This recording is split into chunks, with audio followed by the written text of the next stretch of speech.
Good evening, everybody. Hope you're doing well. This is Stefan Molyneux from Freedomain. And how's your evening going? How is your life in lockdown going? How is your Lockholm syndrome going? Hopefully, philosophy is helping you a little bit. And this show helped you to prepare just a little bit. And, well, I know we got a 2-hour hard limit. We're going through a particular app at the moment. So we'll get to the listener in a sec, but boy, oh boy. The secret sex life of women and the writer who exposed it. So there's this woman, her name is Lisa Taddeo, and she wrote a book 2019 called 3 Women. It interrogated female desire. Female desire. And yeah, she's a mess, right? She's a mess, this woman, right? She says, my entire 20s were just swallowed whole by black death, grief. She was raised pretty much an only child. She's got a 14-year-old older brother. And she said it was easier to just suffer alone. Quote, stay in hotels, order room service, just sit, take an Ambien, pass out. Though she liked friends to be close by, since as a serious hypochondriac, she constantly fears dying. Eventually, with the proceeds from her parents' house, her parents died young, she moved to Manhattan where, quote, I was just so massively, wildly depressed I would walk the whole city up and down every block for hours. It was a very dark, painful time. Dating was hopeless since she craved someone, quote, who had great parents and just brought me into this family construct. I had lost to replace everything. Not a fun proposition for guys her age. Older men sniffed out and exploited her neediness and lack of a father. I got really angry. I would wonder why complete assholes were walking around me and my dad, who was legitimately a good guy, was dead. Why did my life have to get effed up in this way? So she mooted a book exploring the secret desires of women. She planned to include many stories. But then it coalesced into a deeper project where she'd embed herself in a few women's lives, share their thoughts, diaries, enter their communities, walk in their shoes. For 8 years, she drove back and forth across America looking for suitable candidates. Sometimes a woman who'd opened her heart would abruptly drop out, wasting months of work. How did she keep going? Eventually, she narrowed it down to 3 women who were willing to tell me the truth without worrying about ego. In other words, without boundaries, without any sense of pride or privacy or anything like that. So anyway, I've not read this book. Apparently, it was all the talk among women 2 years ago, last year. But here we go. What kind of women do you think this nut job ended up telling the stories of? I mean, what kind of women are going to want to talk to kind of a stranger about their most intimate, personal, sexual lives? Well, unstable women. So what do we got here? These 3 women. There's Maggie, who'd had a teenage relationship with a teacher. Lena, married to a man who won't even kiss her, now in a sizzling affair with an old boyfriend. And Sloane, a beautiful restaurateur whose husband wants to watch her having sex with other people. Oh my gosh. What are you supposed to do? So anyway, the three women hung in there. Taddeo's book became an extraordinary piece of writing. For instance, when Lena met her lover for sex in a forest clearing, Taddeo followed so she could accurately describe the view, the type of trees. So in other words, Lena, this is the woman whose husband won't kiss her? Let's see here. I can't remember which one of these messes. Married to a man who won't kiss her, now in a sizzling affair with an old boyfriend. So she opened up to this writer, this Taddeo, and basically said, yeah, I'm going to go and meet my old boyfriend in the woods for sex. So here's where we're going to be. Here's when we're going to be. Be sure you follow us and watch. Oh, my God. Oh, my God. And, yeah, just horrifying stuff. This is the kind of people, this is the kind of art, this is the kind of writing, this is the kind of, quote, literature that infests our society at the moment.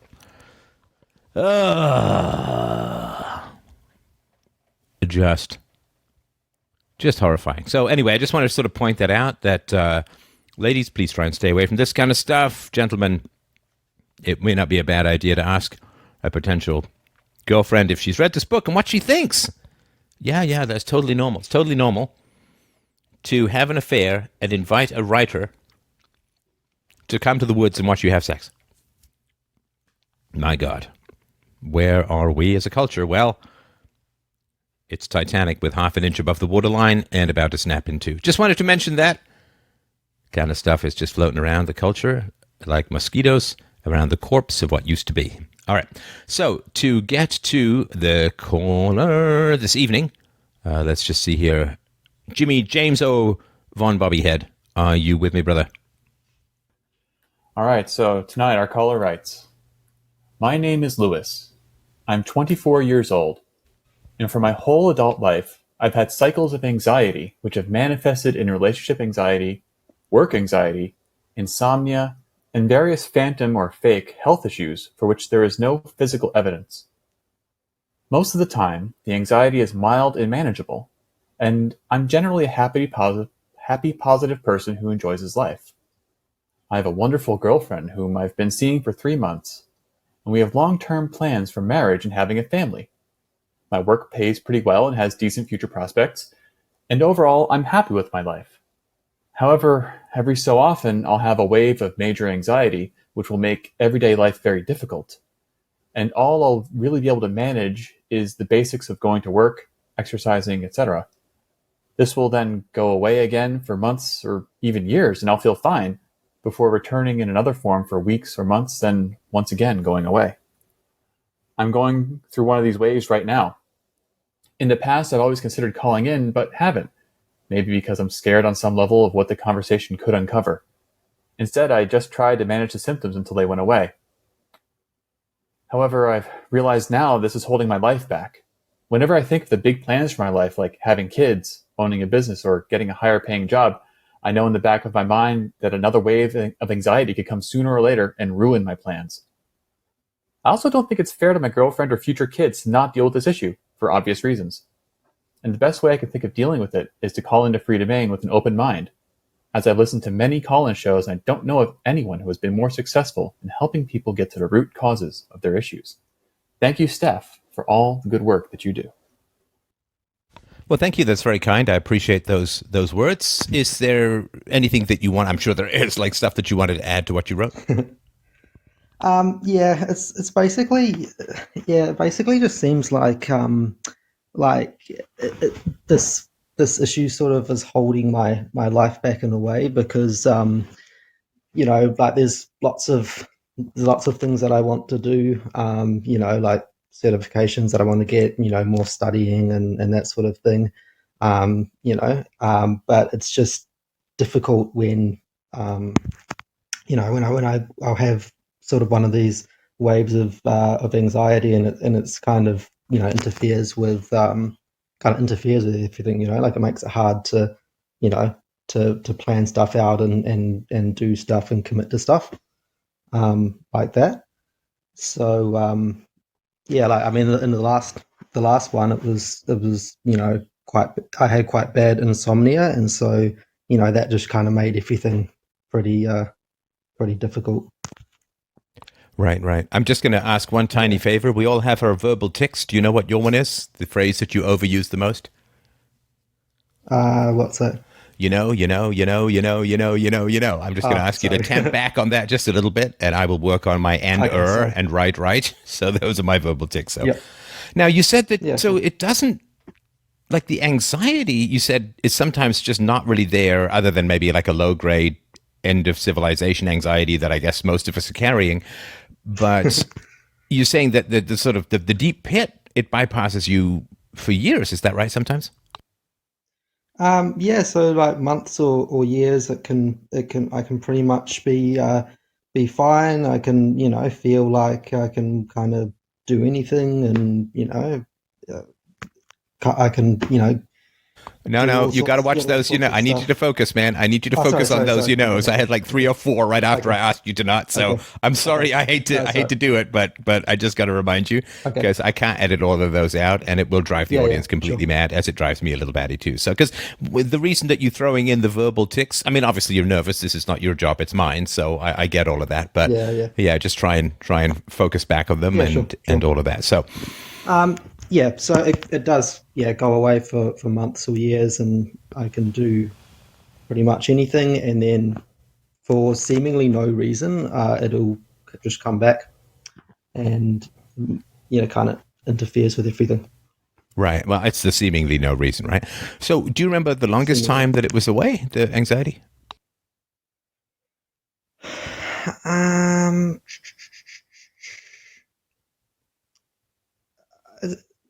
it's has been quite a while since the last time, so it's been about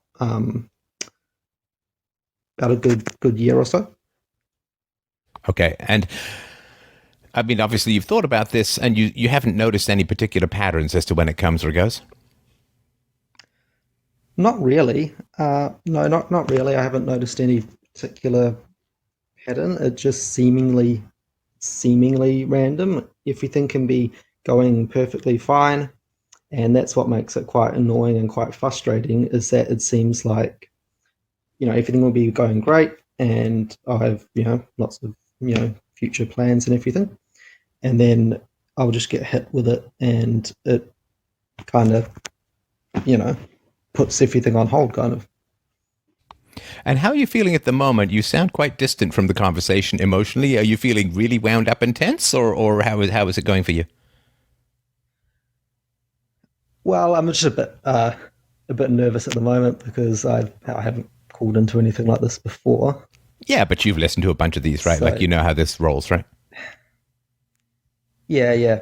Okay, so let's talk about the fear that you have of Yep. this conversation, because if you're this guarded and distant, it's going to be really tough to have a conversation about depth, and you're going to end up feeling cheated and frustrated that it didn't go the way that you Okay. wanted it to Okay. go. And again, it's not a criticism at all. Yeah. I'm just sort of pointing it out, something that we need, Sure. got to open Yeah. the garage door before we back Yeah, out, yeah. right? So, Okay. what's your worst case scenario for this conversation? Like, what is just going to be, oh man, was that ever a mistake to call in? What does that look like for you?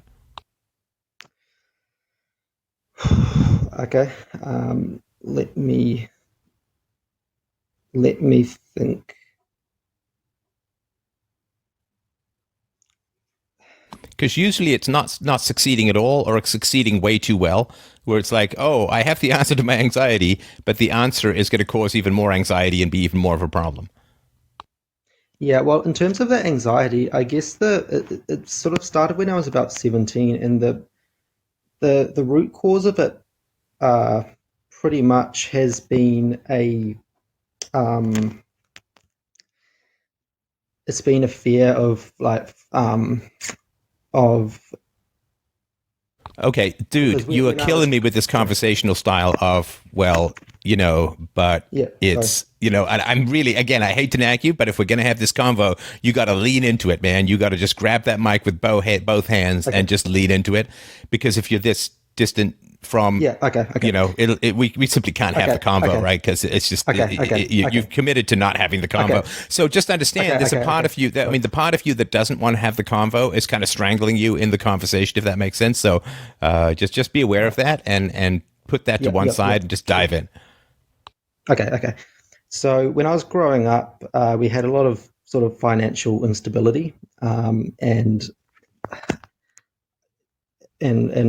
sort of like we had a lot of up and down financial instability. And when I started working when I was 17, I did have a lot of anxiety that if my anxiety itself prevented me from being able to work, I could end up homeless or something like that. Like it was just the fear of, and that was just the fear of that sort of Okay, drove sorry it. to Like interrupt, what but would that seems a happen? bit circular. You said Yeah. your anxiety came when you were 17 because of financial instability. But then you said that Yes. when you were 17 and started working, it was the fear that your anxiety would undo your work progress. So Yeah, yeah. It's a I'm fear that just, the anxiety. go Yep. ahead. Yeah, so it was the fear that the anxiety would stop me from being able to function, sort of, and stop me. No, from no, being that's able to circular work. though. Sorry, And sorry to then, interrupt. That's circular, which yeah, means okay, there's something I'm just missing here in this, right? Because if you say, well, my anxiety started because I was anxious about something, that's like a tautological, right? Because if you say, well, right, I'm worried okay, about not succeeding at my job, okay, but that's then you're worried about not succeeding at your job. But if you're worried that your yeah. anxiety is going to cause you to stop succeeding at your job, and your anxiety is that your anxiety might start cause you to stop, then it's self-referential, if that makes sense. And Well, yeah, so the it does anxiety had seem to to be be. about Yeah. something else, and then you were afraid that that something else was going to cause enough anxiety to cause you to fail at your job, if that makes sense. Well, yeah, but that's the only thing, like the anxiety is like the only thing that that would stop me from being able to work and support myself, right? So Okay, but you had to have. that's So, what's your anxiety that you were just going to fail at your job? yeah. Okay, so that's different from the anxiety being that your anxiety will Okay. cause you to fail at the job. Okay. Okay. Okay, I just Right. needed to. That's sort of inception anxiety, if that's sort of Mobius strip Yeah. Yeah. self-referential Yeah. snake eating its own tail anxiety. Okay, so you were anxious, and how long in your family had you had financial instability before?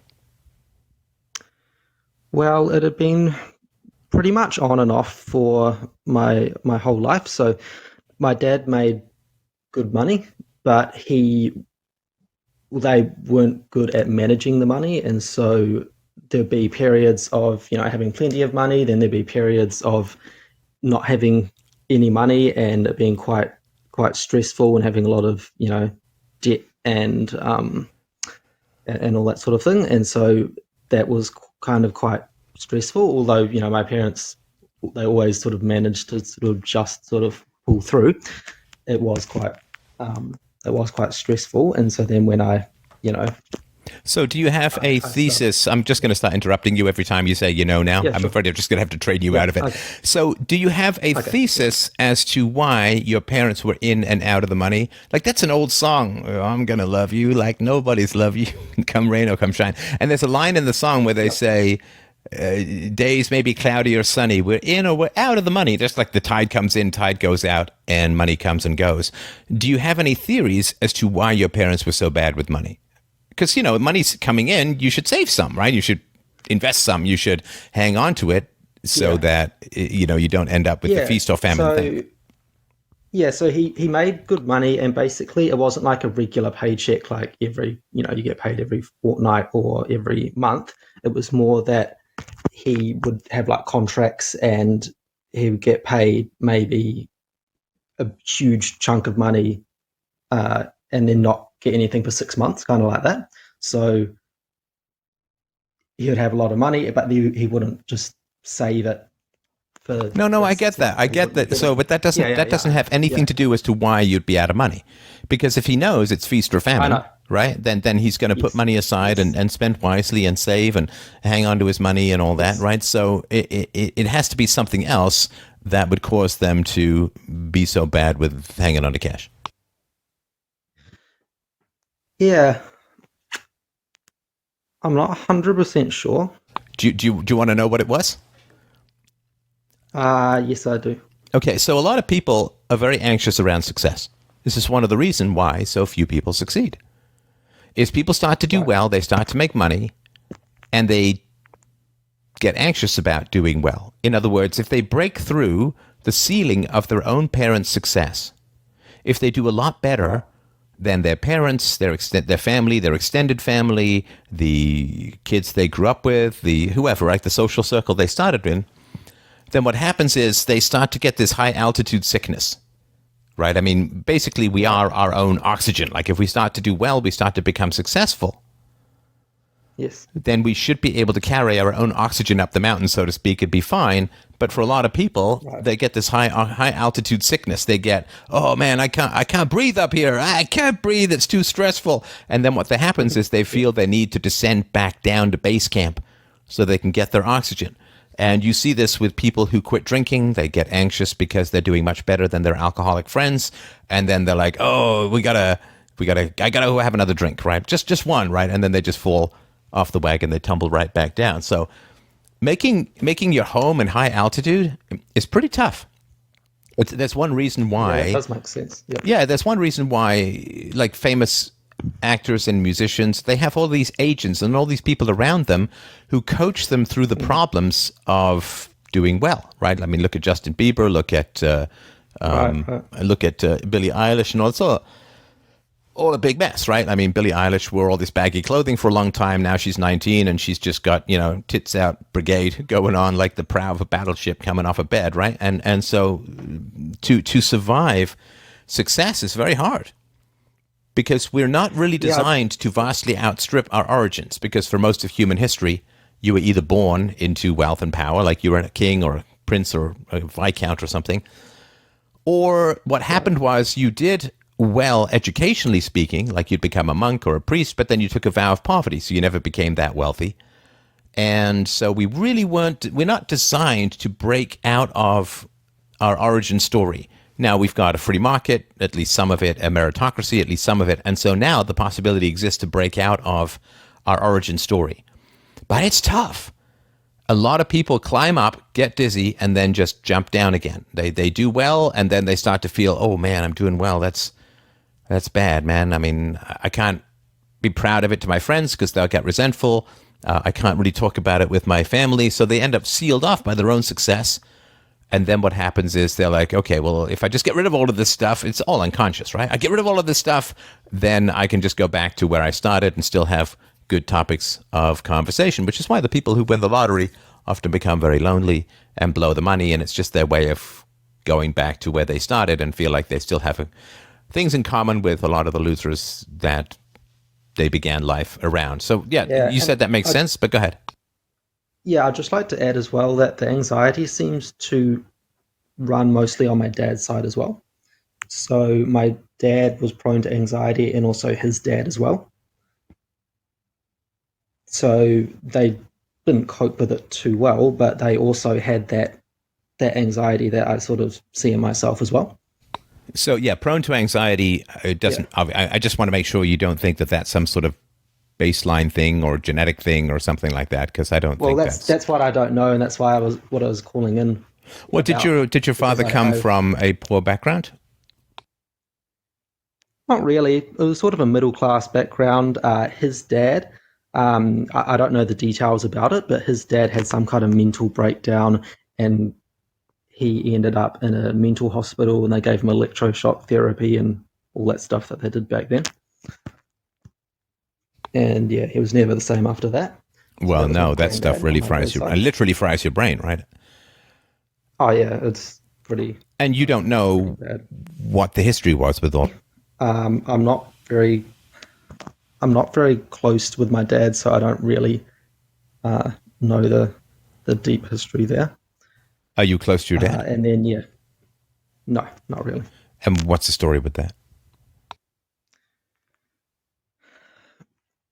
Well, he was never close to me in the first place, so like it has to come from the parent, right? So it's I don't feel as though it's like a choice. It was my choice or anything, but he was always quite absent, quite distant. Right. So it's your dad who's kind of running the beginning part of our conversation where you're kind of guarded and distant. Yeah, maybe. No, without a doubt. I mean, you're very good at this. And again, I don't mean this in any critical way. It's just an observation, right? So if you're a young man, right? And although I know it feels odd to me, but of course I know there are a lot of people out there who look at me as kind of a father figure. So if I'm sort of... Oh, yeah, I actually do as well, yeah. Right. Well, I appreciate that, and I'll try to live up to that as best I can. But it means that if you've got a history of a distant dad, then the conversation with your web dad or internet dad or whatever is going to have that. It's going to have that aspect of it to it, right? Which is just like guarded and all of that. Yep. And do you know why your dad decided to forego the pleasure of your intimate company for his life? Well, he honestly, I I don't even like know if he has the capability, because he doesn't have like really close like personal relationships with anyone. Sort of like he spreads himself thin, right? So he's really good at socializing on the outside with people at parties and dinners and Oh, bars king of the and empty-headed out in small the talk stuff community. and jokes and entertaining people and good stories and but no personal Yeah, revelations or connection. good times and stuff like that. But Is he in no, sales? really, what? Is he in sales or marketing? Nah. Okay, just wondering. No, but he's good with that sort of stuff, but he doesn't have any really close personal relationships, right? So it's the same with the other members of my family. Like none of them were ever close to him either. So it's not just me. All right. It's him. I'm so sorry. I think you're touching your So I microphone don't or know if he something. has I'm getting this odd crackle from Oh, time sorry. to time. So just, hands off Sorry. the mic, man, please. Okay, so what's the story with your mom? They were still together, is that right? No. Oh, when did So they divorce? broke up when I was 17. Dude, They why are you taking me on this kind of ride, man? Why are you doing this to me? sorry. Do you know what kind of ride I'm talking about here? Yeah, it started When I was 17, I got strangely Yeah, yeah. anxious about my job performance. Oh well, that was the year that my parents separated too, but come on, man. What are you running me around the garden here for? Sorry. No, I'm not mad. I'm genuinely curious. Like, what are you doing? I remember I said that there's something else that had to cause the anxiety. You were just it was self-referential. There had to be something else, right? Right. Now, did you Yeah, think well, I mean, Did you think at the time that I asked that a couple of minutes ago, did you think, well, I guess I'd better be honest with Steph about the divorce thing, or did it not even cross your mind? it didn't actually cross my mind. Really? Yeah, But you've listened to a bunch of call-in shows, right? The Yeah, year that your parents get it's always- divorced, you get anxious and you're like, doesn't even cross your mind? Is that right? No, it actually didn't really cross my mind. Again, and I know I sound like naggy, and I'm not trying to be. I'm just Yeah, trying to sort of that's fine. gauge like where we're coming from here, right?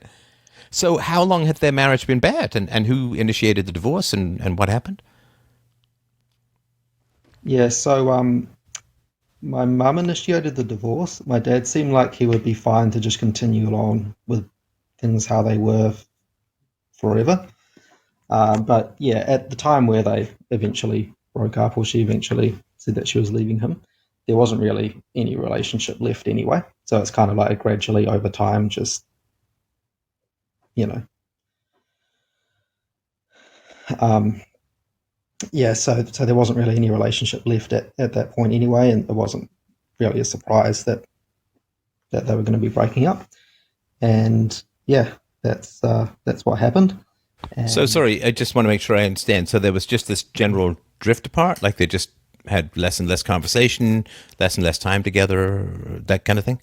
pretty much, pretty much. So they would get closer again gradually over time, and then they would have a fight. Like my dad would like snap over something small, and that would, you know, and my mum would sort of blow back, and that would they'd have a big fight, and uh, then my dad just wouldn't talk to anyone for a while, and then they would gradually sort of start talking and get closer together again, and then it would happen again, and then Oh, so it's the eventually same shit as the finances, right?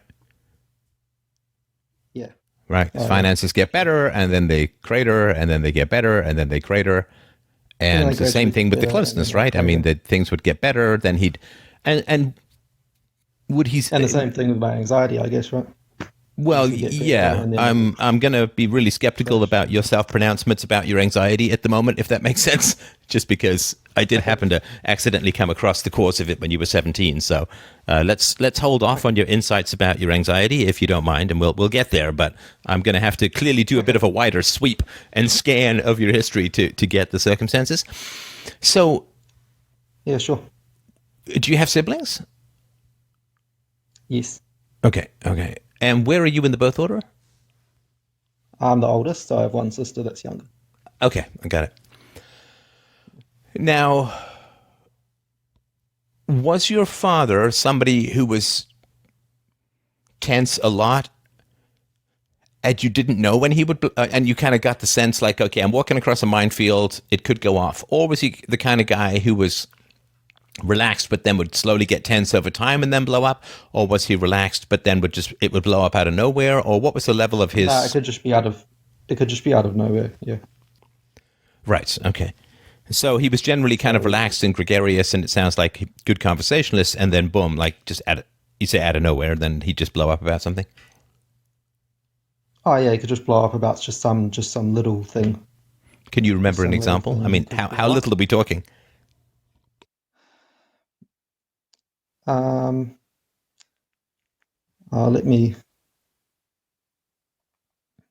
me think. Like I remember one time, and this didn't end up being a big fight or anything, but it's still sort of stuck with me.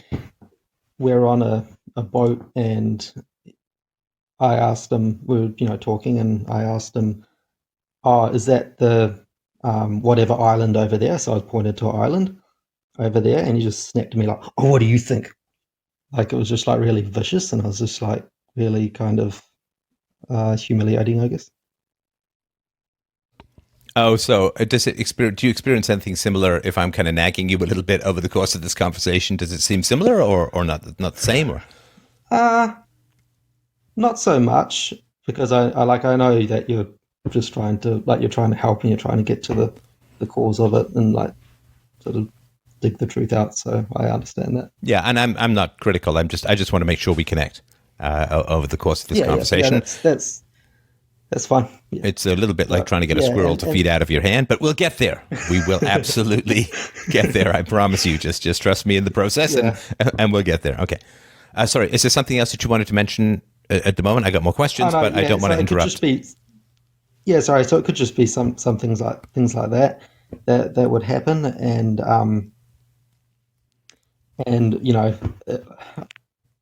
so that was kind of humiliating. It would cause a fight with my mum if she was around, because then she'd say to him like, "Oh, you can't talk to him like that," da, da, da. And then he would start yelling at her, and they would just have a fight. Oh, so yelling at her, so he would escalate pretty hard, right? Well, they would end up. They would. I remember this a whole bunch of times when I was like little, and they would end up yelling at each other, and then my dad would eventually just leave. He would storm out and go and stay the night in a motel or something, and come back the next day and just not talk to anyone for a while. And, now, a while, so that's very vague. Like, what do you mean a while? Okay, I don't know, like a couple days or something, and then they would, just talk about the essential stuff they needed to talk about, but there was no like warmness or anything. And then over the coming weeks, they would gradually sort of, get closer again, where they would sort of joke around and sort of be a bit more warm towards each other, I guess.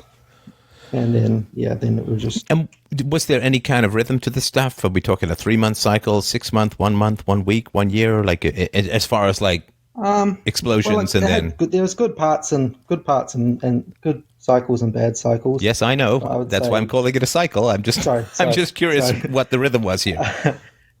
Yeah, I would say probably months, yeah. Like 3 months? Probably a month. 1 month? Something like that. I was pretty young, so I don't know exactly, but probably months, I'd say. So like a few months, and then it would things would get better, and then it just snap all over some stupid little... Do you know if your dad had any kind of secret life?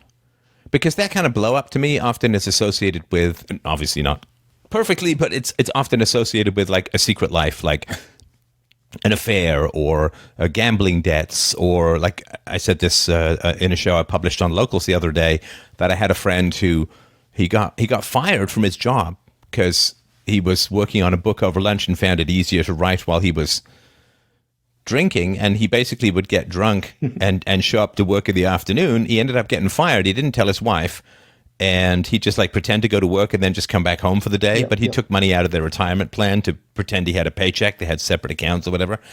And so Iggy is pretty tense during that whole time because he had this whole secret life thing going on and I don't know, did you ever get any indication of that from your dad? He did have a lot of debt, and ended up having a lot of tax debt because as a self-employed person, you have to pay your own taxes at tax time. You don't just get it withheld from your paycheck.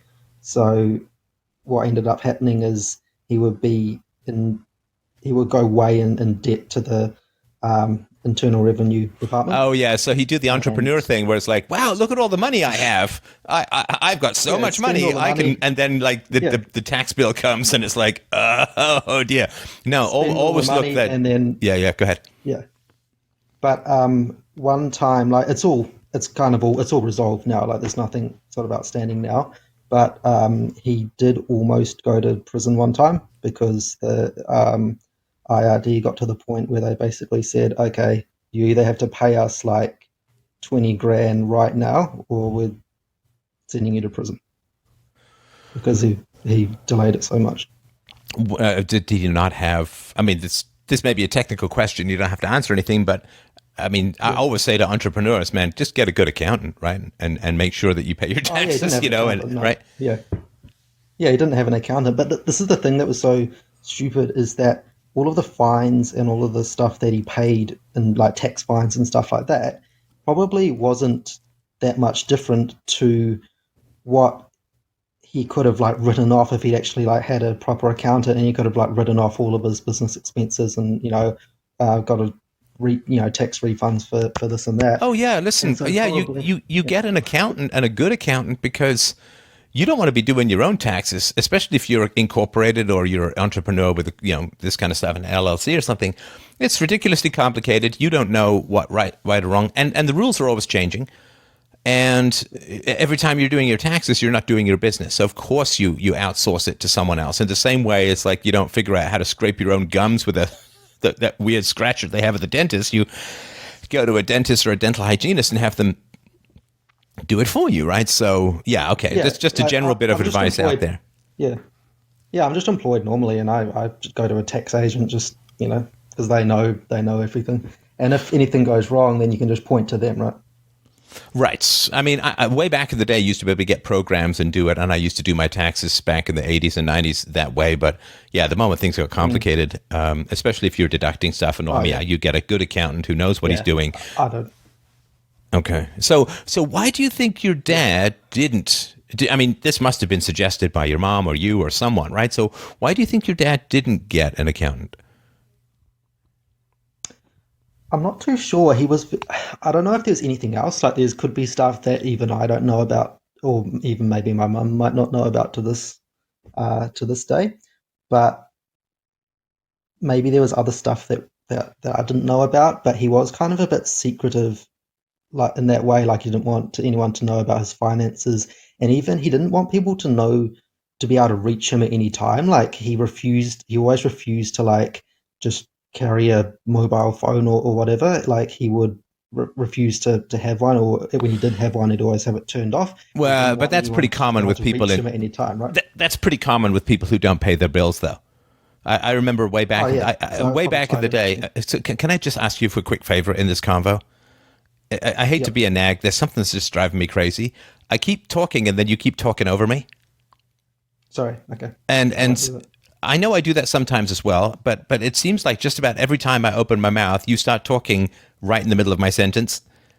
And I don't know if you have something that you need to add, and it's really just throwing me off as far as that goes. So if you could just wait till I'm finished my thought and then say stuff. But, if I started saying stuff whenever you started saying stuff, we just couldn't have a convo. Like if you could hold off on that, I'd appreciate it. Yeah, like I remember, so back in the day, way back in the day, I used to sometimes be like a movie extra. Like it's a pretty decent way to make some money, and it was kind of fun in a way. And I met a guy, and we really hit it off as friends, and we were friends for a little while. And he was really in debt, and he had this whole system, which is like you had to call, let it ring twice, call it, let it ring once, then call again, and he'd pick up. just so he didn't end up picking up from the people who were trying to get his money. So yeah, if you've ever been around people who are heavily in debt, they usually have this whole moat system of, this may have been why he was, and this would be probably, maybe it was just the tax authorities, but I would imagine if he was taking money to pay the tax authorities, there were other bills that he wasn't paying. So he was probably pretty stressed about this debt stuff. And as you say, it sounds a little bit unnecessary because he was making pretty good money. And if he just managed it properly or got an accountant or, planned in a basic manner or turned it all over to his wife, because oftentimes if you've got a wife who's good with money, she's not a bad person to hand your money over to, and you just focus on the business side. But did your mom take any involvement in his business that you know of?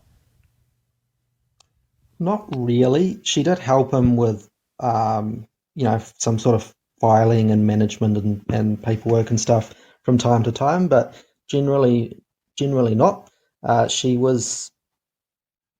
She didn't have to work when I was younger, and so she was like sort of the primary caregiver, and she stayed home and raised me and my sister, and she sort of started working part-time when we were a bit older, but she wasn't really too involved with the business side of things. What was the industry, or although they would talk about it, but, what was the industry or business sector that he was in? It was law. Now, was he himself a lawyer? So he's not a lawyer himself. However, he's not a lawyer himself. Like, he doesn't have a law degree or anything like that. So he can't practice law himself, but he works closely with a high-level lawyer. Got it. Okay, so just one other thing. You explain things usually 3 times. And I'm, Okay. we're both smart people, right? So you say, my mom was a stay-at-home mom. She stayed home and she took care of my sister and I, and she didn't have to work. It's like, no, I know what a stay-at-home mom is, right? And we can just dispense with the rest. So you say, like, my dad's not a lawyer. He didn't have a law degree. It's like, I know what not a lawyer. So again, in the interest of sanity and time, just assume that you're dealing with a smart guy who gets it the first time around. And I'm also, I'm an excellent listener, so I'll get that. And this is just part of the slow hypnotic way of trying to keep us at a distance in the conversation. So, just Right. if you could help me out a little bit that way, I'd appreciate it. And what's your age range? Mid-20s. Mid-20s. Okay. And so your father is still plugging away, is that right? Yep. We live in different countries now. Right. Okay. Yeah. Do you but remember? he's still, I'm sorry. Go still ahead. plugging away.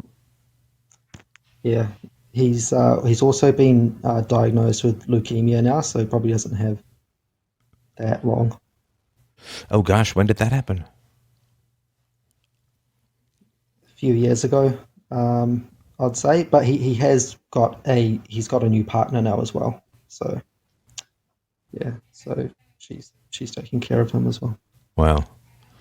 Do you know if anything about his prognosis? It's in remission, so it's not too bad at the moment. He hasn't had to start any chemo or anything yet, but he will have to at some point soon. So Wait, he got leukemia. They didn't treat him. It went into remission, and they're going to treat him later. That seems odd to me. well, the count, I don't know the specifics, but the white blood cell count is low enough that they don't need to do chemo yet. Like, they're going to wait till it gets high and then do chemo because the bad effects of chemo as well. I do. All right. Okay. Now, do you remember, like, your dad was your dad in the house for 17 years? I probably can't remember the first couple of years. If you think about sort of the arc of your dad's life, how did it go? Right? I mean, you think of a movie like Citizen Kane. I don't know if you've ever seen it, but there's like a big arc of the character, where he starts and where he ends. It's usually quite different. And this is true for a lot of people's lives, right? I mean, my mom was like this vivacious, attractive, bombshell who could command attention. And then she just kind of ended up this weird, skinny old woman, right? So there's this character arc that goes off in people's lives. And I guess I'm just wondering if you sort of noticed the big sort of patterns or arc of your dad's life, for better and for worse. Well, he's pretty much, winding down now as he gets older, and also because he's got leukemia as well. He's actually seems, from what I can see, he seems to be fairly happy, just, with his socializing with his friends and, you know, going about his business and stuff over there. It doesn't really seem to bother him that he's not close with his children and that they live in a different country and he doesn't, you know, really see them anymore. Well, then even the mortality scare didn't seem to do that much, right? Like, if I guess if you get that No, diagnosis, it wasn't like he's like, "Oh no, my God, I could die. I've got to make peace with my kids." Or that didn't seem to happen, right?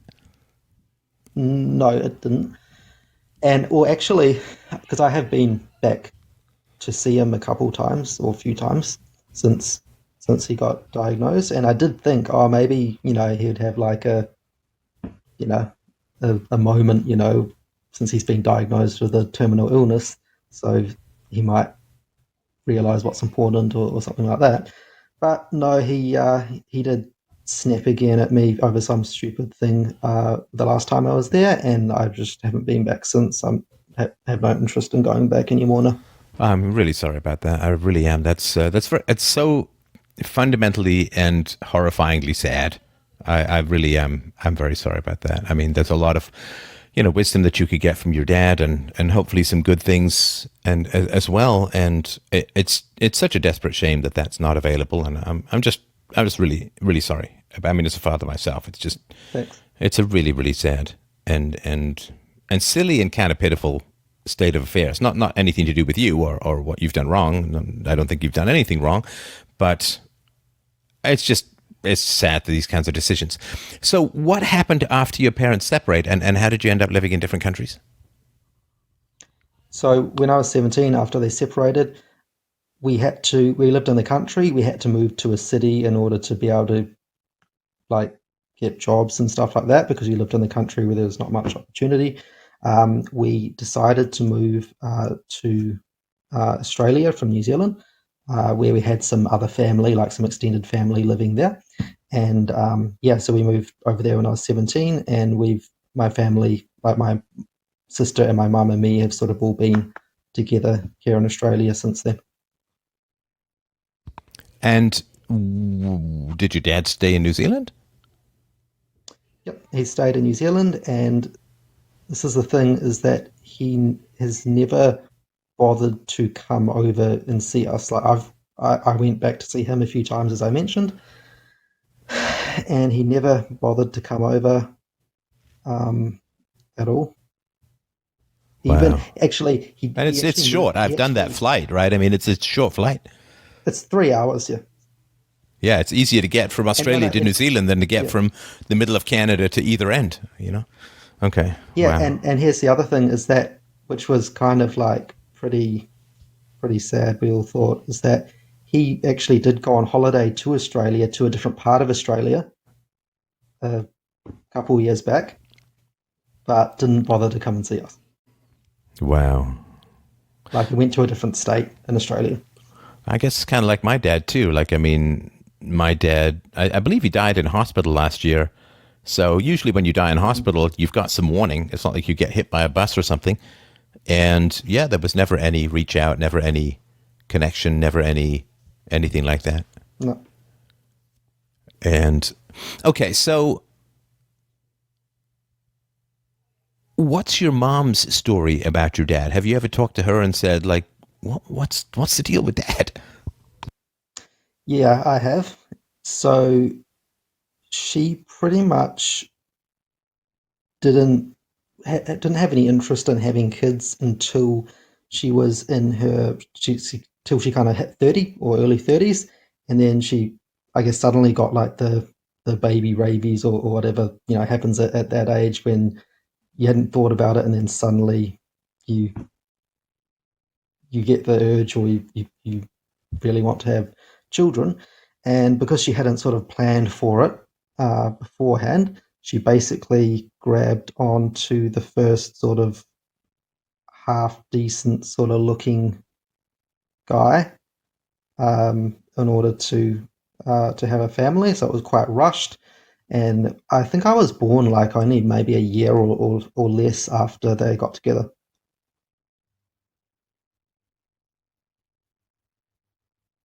Well, that's a very brief explanation of things. Well, yeah. has she ever said about your dad? I mean, yeah, he was cold to me too, or he's just a cold person, or he's got no Oh attachments, yeah, or yeah, yeah, definitely. So there was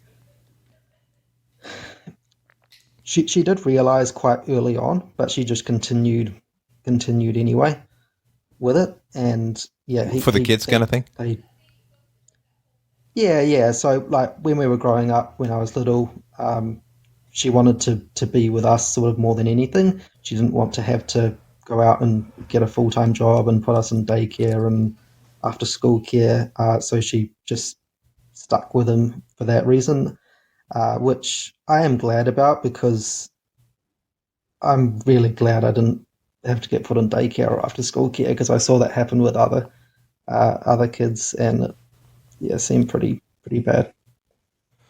Yeah, no, So at least I we agree. did Good, have that. yeah, good for her. And I guess he was at least a good enough provider that he could give that, right?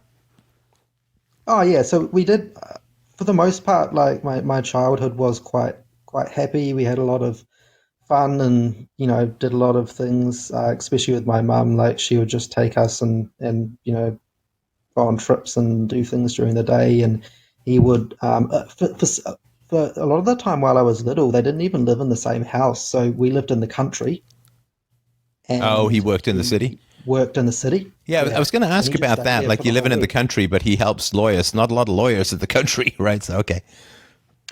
No, and he would stay in the city, and he would basically live with one of his mates and during the week in a flat in the city, and yeah, basically live kind of like a bachelor during the week, going to bars and stuff after work, and kind of living like a bachelor during the week, and then just coming home on the weekend.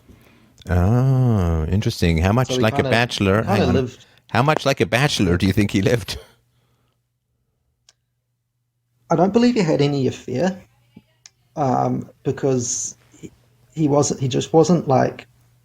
And I think he just wasn't like that passionate enough about like women and stuff to like go and have an affair. Like my mum never said that she never thought that he ever had an affair, for that reason. She said he didn't think that he would be bothered to have one. So I mean, I don't know, like it's possible I guess that he may have, but we don't think so.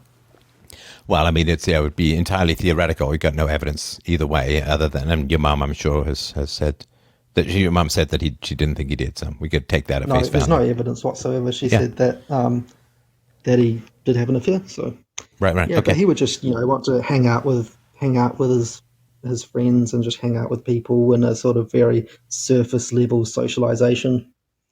He prefers that than being with his family. So, yeah. Yeah. Yeah. Beer, cricket, rugby. Yeah, I got it. I got it. Yeah, So, do you know? I mean, how long did he do the live in the city during the week thing? that was while we were younger. When we got a bit older, it became sort of possible for him to work from home, and so he did mostly just work from home, and he would go into the city when when he had to like go into court and stuff like that. So, but he spent a lot of time working at home doing like research and teleconferences and things like that. And yeah, just sort of socializing in the small town that we lived in. Um, he would be very very involved in the community on the outside, but not very involved with the family on the inside, sort of. Yeah, that's a lot more common than people think. It's a lot more common. I mean, you can Yeah, be and close to people the would say community like, or close to your family. It doesn't seem that the two are pretty easy. It doesn't seem like the two are very easy to achieve, but that's probably a topic for another time. And do you know, with the divorce, with the separation, your mom initiated it, is that right? yeah, they weren't actually married, Okay, separation, yeah. so But it they'd was be like a de common law facto married like kind of thing. many times Oh over by yeah, that yeah. Well, time, right? it was a de facto kind of thing. And yeah, my mum initiated it, because yeah, she just didn't want to be with him anymore. We were sort of 15 and 17 respectively, so there was no reason that she had to just stay with him like for the kids, because we were kind of, you know. Well, I mean, but another couple of years would have been less, right? I mean, your sister's 15, so she's still Yeah. got another 2 years of high school. So it must have been something that hit the gas on that, because she was probably like, well, I'm going to wait till your sister is out of high school at least, right? Then you go to uni or something, right? So, I mean, Yeah. was there any particular big blow up, or a reason why she couldn't make that final sprint? There wasn't any big particular thing, but I think she just got I think she was just really tired of it, of being with him, and she just like kind of couldn't stand it anymore, I guess. I don't know. But there was no particular thing that happened. Okay, okay. And yeah, my sister has had my sister's had issues as well. Go on. Yeah, so she had really, well, and still does, really severe OCD, and she was actually admitted to a mental hospital here in Australia for a while, and that was sort of happened when I guess I would have been about sort of 19 maybe at that stage, 18, 19. And was it the OCD or something else that got her into the mental hospital? It was the OCD. So basically, what happened is her OCD got worse and worse, and she stopped. She stopped eating, and then we called the ambulance because we didn't know what to do, and they checked her out and said that yeah, they have to to take her to the hospital because she was in danger of dying. Wow. And so they took her to the hospital, and they had like the pull the tube down the throat and that kind of thing. Now, the So yeah, OCD, that I was mean, because fairly. that's almost like an eating disorder that strikes me. How did the OCD manifest? It's sort of manifested in kind of like rituals, or like I can't do this until I've done all of these like stupid sort of, or like silly kind of rituals, and then it sort of just got worse and worse and spiraled to the point that she couldn't actually function. And do you remember how old she was when these first manifested these symptoms? First manifested, um, it had kind of been there a bit in the background, just low level, um, sort of all our life, but just sort of very low level. Again, like sort of my anxiety, I guess it kind of really flared up at about the same sort of time. Um, so like after the after moving country, that was when it really flared up for her, So you got and some, that's I when it got guess, really bad. moderate Yeah. to maybe severe anxiety, and she got OCD after the separation, right? Yeah, although for her especially, there was traces of it beforehand, so there Yeah, was yeah, but it traces of really it, you know, escalated, right? going right back. But that's when it really escalated. Yeah, Yeah, yeah, yeah. Okay, okay. that's when it So really the escalated. nature of the divorce is the key, or rather, and I know they weren't married, but just separation just sounds kind of lame, because it basically was a divorce as far as the kids went, right? I mean, whether you're formally married, Effectively, yeah. yeah, but so, but just say divorce if you don't mind. So the divorce. So how? I mean, did you move countries pretty quickly after the separation or the divorce? Yeah, pretty much straight away. We Okay. sold the house first, so we sold the house, and yeah, we sold the house, took the money from that, and then moved. And Right. so that's Okay. pretty much And it. so, what were the conversations with your dad about you leaving the country? Because obviously he said, "Well, I'm not coming," right? Yeah, well, he basically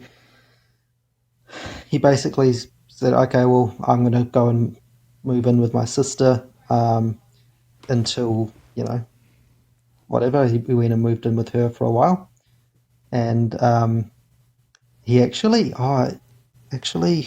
he sat me down and he was like, I don't know, you're going to be annoyed that I didn't tell you this earlier, I guess. But anyway. Hey, good. At least inner staff is keeping you informed. So go ahead.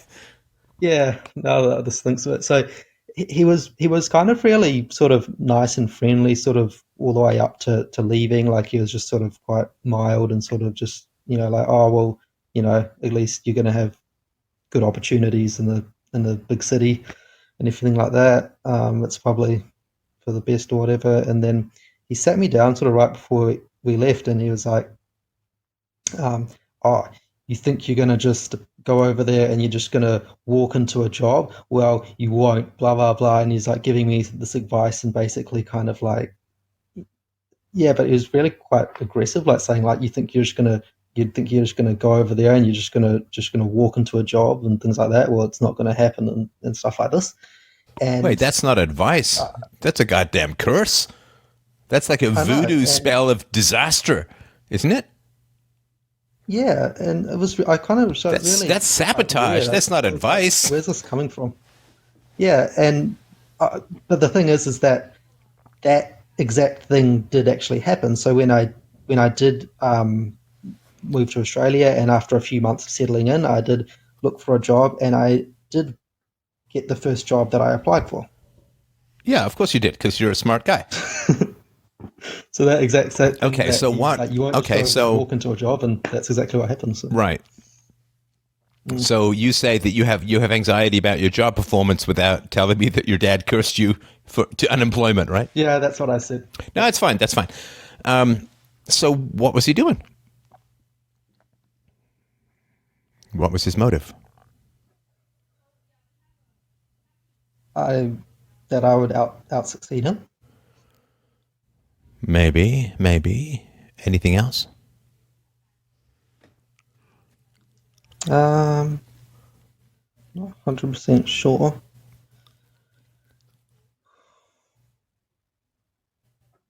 Not 100% sure. What do you think? Well, my guess would be more that he was trying to hurt your mom by cursing you, because it doesn't sound like he cared that much about you, but he would certainly care about, I assume, about hurting your mom, right? Yeah, he You think this family can be successful without me? Let me tell you something. I'm going to make sure these kids are really screwed up. And that way... Well, it could be like a vanity thing, yeah. A what? Like a vanity thing, like, that we can be successful without him. Well, no, because if he was truly vain, right? If he was truly vain and truly thought that then he would just let it play out, right? Like if you've got a friend who doesn't brush his teeth, you don't need to curse them. Like, just, you should brush your teeth. No, I'm not going to. Okay. Well, I really think you should. No, don't tell me what to do. My teeth are fine, right? Okay.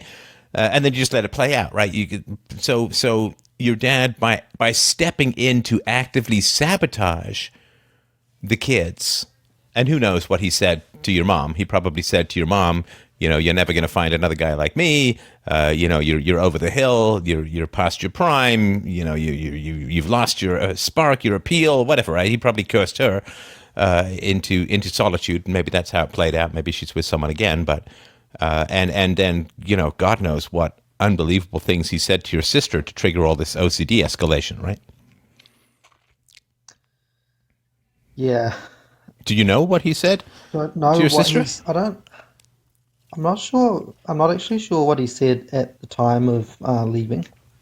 I don't recall anything. I mean, well, you wouldn't be there, right? I think, but I'm not too sure what he said at that point. But you should ask your sister what. Yeah. If she had a tidy little sit down with her dad before leaving New Zealand. Although this was like obviously years later, but after he remember I told you that he like snapped at me the last time, and then I haven't been back since. She was in New Zealand after that one more time, and she did see him, and then she did mention she brought that up, and they had a big fight about that because she got like really angry at him for him having said that to me, and then he basically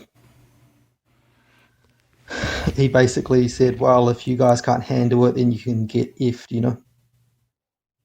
If you guys can't handle what, me snapping at you or me whatever being Yeah, who I am, yeah, you can get yeah, fucked. Is that what yeah. he said? Yep. And so then she Did he just swear at or around stormed the out and kids? left. Sorry, go ahead. Yeah, and then she just like stormed out and just she's said that she was done with him and just left. Yeah. And has your mom intervened at all to try and save or rescue the relationship between your sister and you and your dad? I'm not saying she should have. I'm just curious if she has. Earlier on, she did say, because when I was seeing him and going over to see him and when he had leukemia and stuff, and before he snapped again, she did say that it's good that you have at least having some sort of relationship with him or whatever, or some it's good that you're getting along with him and stuff like that. So she was happy about that. Then after this thing with my sister, like she's kind of acknowledged that it's kind of all over, because I mean, like what what can you expect after that, right? I mean, you say snapping, but telling one of your kids to get fucked is really brutal and harsh and vicious. I mean, that's straight up core attachment breaking verbal abuse. Yeah, and that's why that's why it's good to talk to you about this, because you're just to sort of get that. I mean, if he was Australian, it would obviously be completely normal. But New Zealand is a whole. No, I'm just kidding. All right, is he Maori? All right. No, we're white. So, yeah, I mean, so the snapping bit, I don't know, man. I don't think snapping is quite the right word. No, yeah, that was on a higher level. Yeah, that was on a higher level. And what did he say to you when you last experienced the snapping? Yeah, it was like basically it was at a restaurant, and it was just about like, I can't remember exactly what it was, but it was just about like table etiquette or something stupid like that. Oh, like elbows on the table, that sort of shit. It wasn't that exactly, but something like that. Just some sort of table etiquette. Doesn't really. You're using the wrong fork for your 100% prawns. remember. Okay, all right. Yeah, but he just like completely just went off, just all of a sudden. It wasn't like a reasonable person that might say like, "Oh, could you not do that, or could you do it like this instead or something?" Just So how did he phrase it, or what? Oh. What did he say? Oh, he's just like, I don't know what you guys think is acceptable over there in Australia, blah blah blah blah blah blah blah blah blah, and just went off sort of from there. Now, okay, so help me understand. I mean, I've been doing this like 15 years plus, right? I've heard some pretty harsh things from parents to kids. Like nagging at you about table manners, and that does sound in the nagging category. It seems like not as much as I've heard to break relations with your father, if that makes sense. So I'm not saying you should or shouldn't. I'm just saying that as far as the scales of offenses on this show goes, this barely registers as a 2.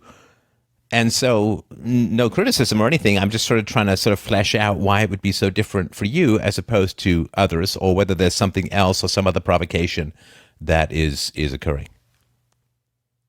Well, so you're saying, sorry, you're saying that It's pretty mild. Well, it's pretty mild to say, I don't know what you guys do in Australia, but here in New Zealand, we don't do that. I mean, it's certainly a little harsh and all of that, but it's not like torrents of verbal abuse or, he's not, flinging hot soup at your face or, I mean, I don't know. I'm just sort of trying to fathom that he's nagging at you harshly about table manners. I mean, you've listened to this show. I mean, I've had, fathers who beat the hell out of their kids regularly, and the kids are still sticking around as adults. And so I'm just trying to figure out, given the unusualness, and there's no criticism, I mean, you could be entirely in the right, but as far as the scale goes, what he said to you was not super harsh compared to other things I've heard, if that makes sense. Well, yeah, and I mean, it was kind of like humiliating, I guess, because it was in front of, it was kind of like a scene, sort of. Oh, so it wasn't just you and he at the table? It's kind of, it was him and me and his partner. But he was kind of like... You mean his romantic... Sorry to interrupt. You mean his romantic partner? Yes. Okay. But it was loud, like he was kind of like yelling, right? And okay. I can't remember what, but he was like effing this and effing that and whatever. As well. Oh, so he swore as well? Yeah. Okay, so dude, my God, please stop having me run around in circles here. Tell me what he said and how he said it. Just pretend I was at the table. I'm you. What did he say and how did he say it? I can't remember the exact words, but he did yell and he was like, "Oh, you think you think you can fucking do this or that? I don't know what you fucking guys do in Australia. They're fucking that's not fucking acceptable here." Da da da da da, like that sort of. But so, and he was yelling as well. Did he? I mean, because so that's swearing about what you're doing. Did he swear at you, like you can take these and just fuck off, or you can take these manners and shove them? No, up he your didn't asshole? swear. He didn't swear at me at that. He didn't swear at me at that time. Was that, and where was this relative to his leukemia diagnosis? Well, this was the last time I went there, so that was sort of just before COVID. Yeah, so I'm not sure where that is relative to his leukemia diagnosis. Sorry, a couple of years ago. Oh no, it was well after it. Well after it, okay. And what did his partner do? She basically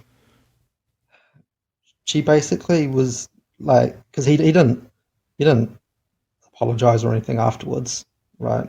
And she was like, "Oh, it was a bit harsh, but like that's just how he is or whatever." Like she's basically just like, she doesn't stand up to him at all. So, good Lord. Right. So, I mean, I guess now your mom must have been a bit of a dish rag as far as all of that went too. I mean, I know she fought back at times, but yeah. So, and here, so, okay. My mum always fought back against him, and that's why that's why it escalated. Well, but she must have held back in order to keep the marriage going for 17 or 18 years, right? Or keep the relationship going, right? Well, yeah, I mean, she didn't leave him or anything at that point. Right. Well, he didn't change and she didn't leave him, so she had to back down in order to maintain the relationship for the sake of the kids, I assume. And then when she wouldn't back down anymore, it all ended, right? Pretty much, yeah. Okay, so she must have folded. And I'm not criticizing her for this. I'm just saying that the mechanics of when you have a verbally abusive bully like that, then if you don't fold, usually it's over, right? When they fought, they would basically fight and escalate until my dad would just storm out. That's right, but your mom never laid down the law and says, you pull this shit again, we're done. Like one more time. Oh, no, done. Yeah. Yeah, well, she didn't do that until the end, yeah. That's right. Well, but then she was done, right? So, right? So Yeah. So she must have known, I assume, that if she tried to lay down the law with him and say, no, this is bad for the kids, this is bad for us, this is going to wreck our relationship, you go to anger management, you go to a therapist, you do whatever the hell, you count to 100, I don't care, but you are not pulling the stuff with me. yeah, well, I mean, after he'd come back the next day or whatever, she wouldn't insist on confronting it again. She would just leave it until we kind of, yeah, Right. So your mother, things got back to normal again. well, your mother, I guess, understood that he would always choose his temper over his family. Right. So if Oh somebody yeah, tried to lay down the law, then he'd just be like, "Fuck off," right? And he'd just storm out and wouldn't come back, right? which is what he did with my sister when she confronted him about it, and she wouldn't back down, and she kept, um,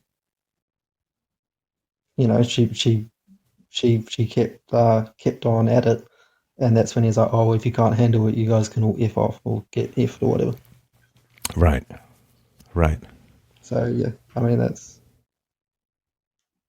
Did he want kids? I mean, I guess when he got together with your mom, she didn't want kids, and then she did, right? Oh no, sorry, she already wanted the no, kids. she did. Yeah, sorry, I forgot about that. That's why So she wanted she him, got yeah. the baby rabies. She grabs him out of the lineup, and do you think he ever? I mean, did he take pleasure in being a father? Did he take pleasure in having kids? Did he take pleasure in instructing or playing? Or I mean, what was that like for him? Um, he did seem excited, like at first before I was born and when I was just born. Um, I think there was kind of a vanity thing as well. Like you know, uh, he sort of um, enjoyed the vanity, I guess that it gave him or whatever. But yeah, he pretty quickly, pretty quickly kind of lost interest. Right.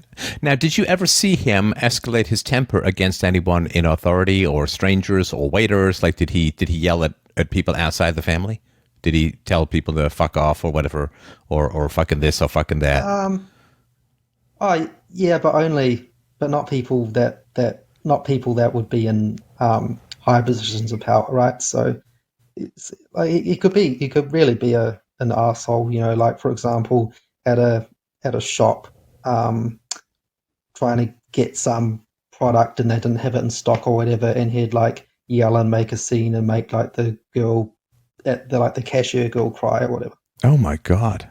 I remember that when I was like a little kid, and it was like, yeah, but yeah, not to anyone in authority, like not obviously wouldn't do that When to the like tax man came coming, policeman he wasn't telling them to, yeah, right, or fuck off or or a anything. policeman or his um, other lawyers or legal people with clout or high status and authority or whatever. So it's just So like, he had no problem keeping his temper when other people had some authority over him, right? oh yeah, like he wouldn't have shown it to them, or the guy, the high level lawyer that he worked for or whatever, wouldn't have seen any of that. No way. Okay, so let's just reiterate this because I'm not sure that's sunk in yet, or maybe this is something you processed years ago. So your dad had no problem containing his temper. Yes. Do you know what that means? I mean, in general?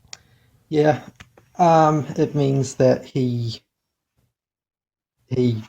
chose to lose his temper because he knows that he could get away with it. He's a coward and a bully. Yeah. That's important to understand.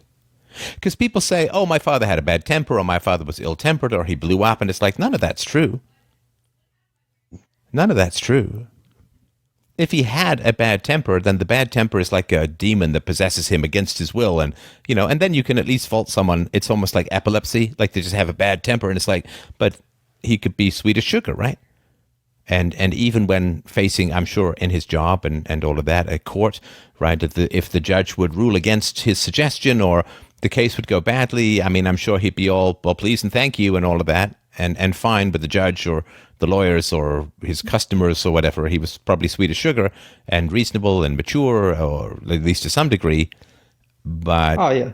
yeah, but then when it comes to his wife, his kids, like the people who are dependent upon him and who you can't fight back, he's Mr. fucking Rambo, right? He's Mr. Tough Guy, right?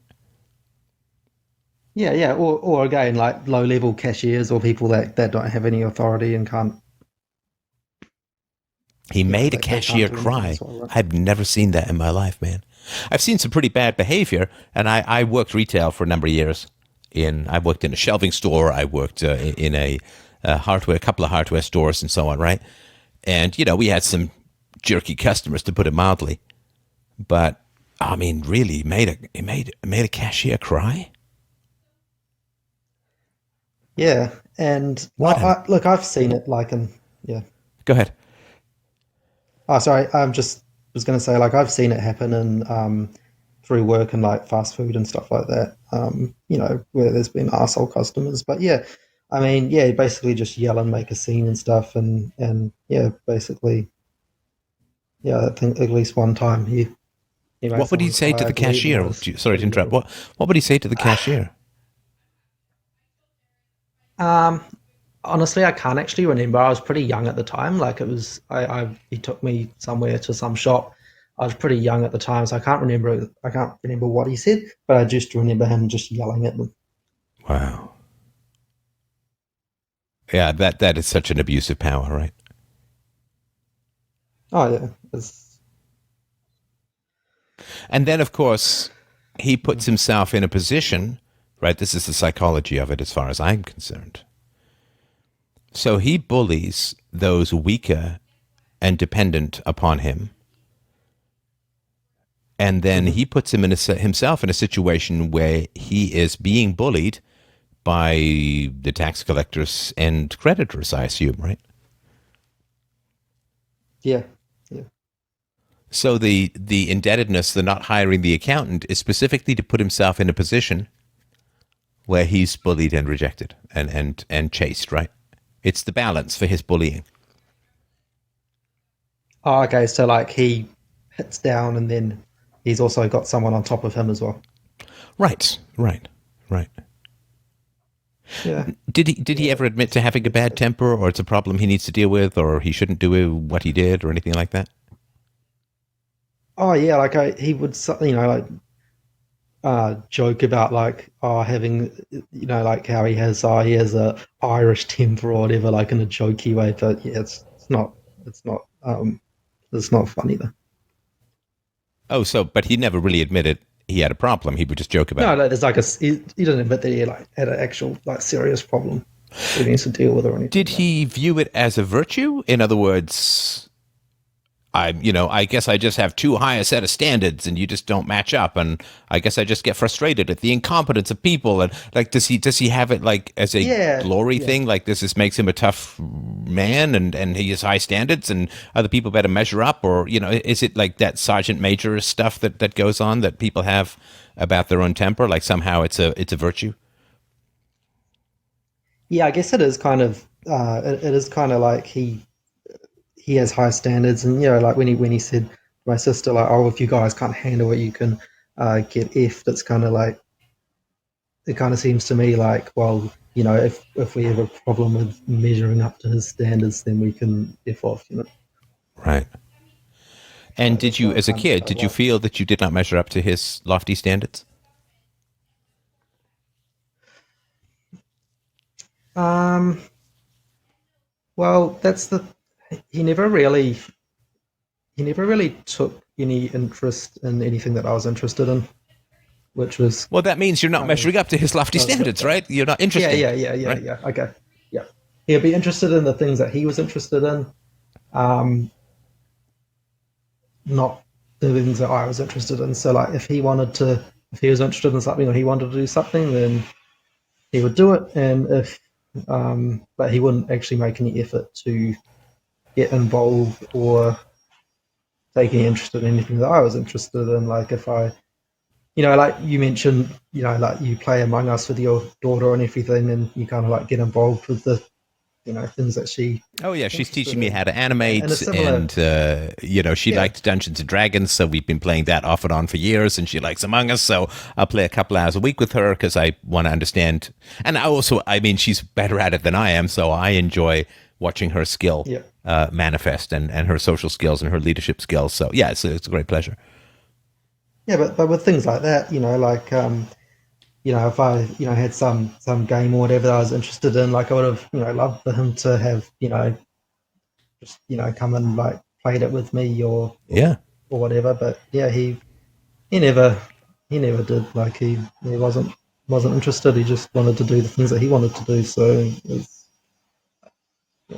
it's not that hard to do. Like it's not that hard to do. You just have to, I don't know. You just have to engage with them about it. You mean it's not that hard to do things with your kids? No, it's not. I mean, I don't think it's not like it would be something That's an. I don't mean to that's hard criticize to at do. all. I mean, this is from an involved dad standpoint. That's an odd thing. It's an odd perspective, and I'm just going to try and denormalize it for you because I think we're really getting to the anxiety stuff here. I know this has felt like a walkabout, as they say in Australia, but it's not. I mean, I've been mapping this whole thing out, right? So, Right. do you think it's hard for me to play? Like, it's not that. Do you think I would say to myself, well, it's not that hard to play a game with my daughter? No, well, you like doing it. Yeah, it's great fun. It's great fun. And that's what I think as well. Like because like I want to have a family. Me and my girlfriend want to have a family, and I'm looking forward to like doing things like that with my kids and playing with them and getting involved in the things that they're interested in. Like yeah, again, like I want to do that. I'm looking forward to doing that. So Right. yeah. Okay, so here's where we get to the core. I think we're at the core, whether we feel the air pulsing or not. I think we're at the core. So the core, my friend, is this: what is your experience of being rejected by your father? Of your father scorning you, holding you in contempt, holding you as uninteresting, holding you as unworthy of attention.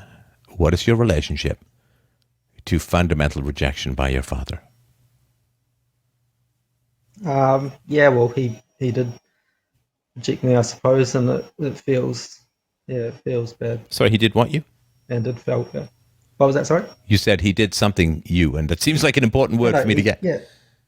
No. I just was confirming. Yeah, he did reject me, and yeah, it Okay, so here's where I need you to feel grab yourself by your ball sack and get in touch with your feelings, okay?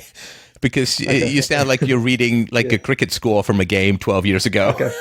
Okay, so what is your experience? And you and I share this, right? You and I share this. What is your experience of being rejected by your father? What does that mean that you're rejected by your father? What does that mean to you, about manhood, about him, masculinity?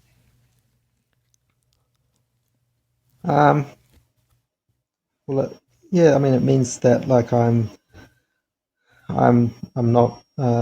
not interesting, or the things that I'm interested in are like not um that they can't be interesting to other people and things like that.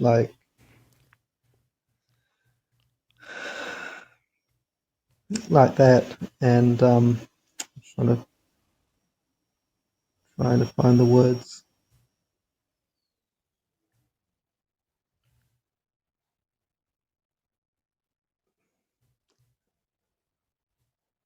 I guess that's kind of fueled insecurity in me as well because like his rejection and his disinterest in me is kind of, I guess I kind of projected that on the world You in a way did, as sorry, well. you did what to the world? I kind of projected that onto the world as well That the in a world way. finds you uninteresting or. Yeah, yeah, to a degree, that's always kind of been an insecurity, and I guess I can see why now because it's just like his rejection and his disinterest sort of just projected, right? In conflicts, are you pushed over fairly easily? Do you have to withdraw quite a bit? Um, in conflicts with my dad, I've No, no, no, always no, kind of no, not been not with pushed your over. dad. I know your dad's Yeah, impossible to stand up to except by walking away, but I know. in life as a whole, at work or wherever this may occur. Look, I have managed to stand up for myself, but it does sort of trigger quite a um, it does sort of trigger quite a lot of anxiety, sort of more than it should, I think. More than it should. Oh, come on, man. Be Well, nice I to think yourself. I, I think it triggers more than it should. Like for example, like a difficult boss or a difficult customer, getting upset about something. Like I do, manage to, I come back to them and say like, this isn't correct. This is actually the case, or whatever it may be, like to correct them. But it is very anxiety inducing for me. And whereas with a lot of other people, they just are like they sort of take it with not much trouble at all. Like they don't seem to be bothered by it. They're just like, oh yeah, they're upset, whatever. They'll they'll calm down. I'll just tell them what the go is, and they don't really not bothered by it. But with me, it's kind of like quite anxiety inducing, those sort of confrontations. Right. It's a funny thing. I remember in theater school, near the end, I didn't stay. Got really sick of it. They didn't like me, and I didn't like them back. Very Marxist, in my opinion. But I remember one of the actors who has actually become quite a successful actor. He was trying to get someone's attention. He was just drumming away on some bongos, and he was trying to get someone's attention. And he just kept repeating that person's name, and he didn't escalate. It wasn't like, so-and-so, hey, so-and-so, hey, so-and-so, so-and-so. Like, he didn't escalate. He's just like, so-and-so, so-and-so, hey, so-and-so. It didn't. And I was just looking at that, like, quite fascinated. Like, here's somebody who wasn't getting what he wanted, and he didn't escalate, and he didn't bully or anything like that. He's actually a pretty nice guy about it, right? And I just remember being kind of weird. And that was the same, I think that was the same month that my father visited me. Well, actually, he was visiting someone else, but he came with me. And he tried to, I mean, he was a geologist, right? So he went to the university and he gave a big lecture on, I guess, the geology of South Africa. And it was a fairly well-attended lecture, and he was up there, and I guess he had me come and, I guess he wanted me to look up to him or be impressed by him, because he had me come and sit while he gave this lecture, and he seemed quite proud of the fact that he was there giving a lecture and people were listening to him. And I'm like, you do understand that by promoting yourself when you rejected me, you're just making it worse, right? Like, he was the big man on campus, and he didn't achieve a huge amount of professional success, but he did lecture, and he was in charge of a mine in South America at one point where he tried putting, he told me this once, he said, I tried putting all of the workers on piecework to try and increase productivity, but they just achieved what they achieved when they were doing hourly. They just went home. Like if we pay you $10 per units, right? They'd make their $50 and they just head home. They just had no interest in getting more. It's just kind of an interesting cultural thing. And then that night, we went out for dinner, and I was a totally broke student. And I mean, obviously, I thought he was pretty wealthy because, he was lecturing at the university and all of that.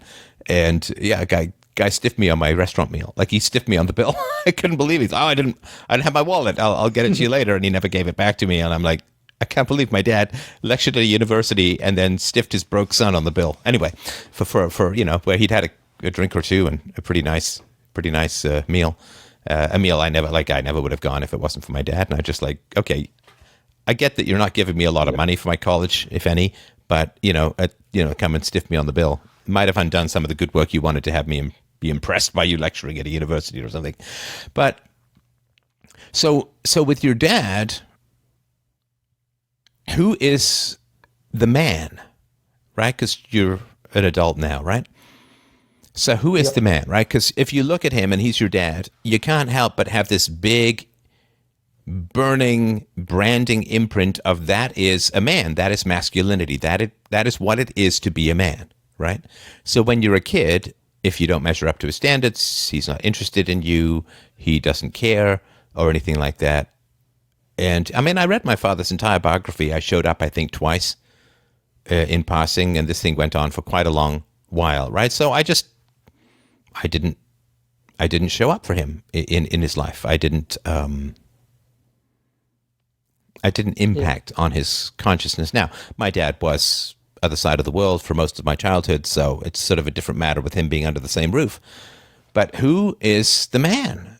Because if you're quite different from your father, and in my mind, a vast improvement, but if you're quite different from your father, then who's the man? And what is masculinity and what is manhood? Because if the big towering man god in your life rejects you, you got a problem. You've got a problem and you have an opportunity. But it's like, okay, so with my father and I, okay, which one is the man? Which one? Who's the man? I know that sounds kind of like, who the man, right? You but but it's an important question, right?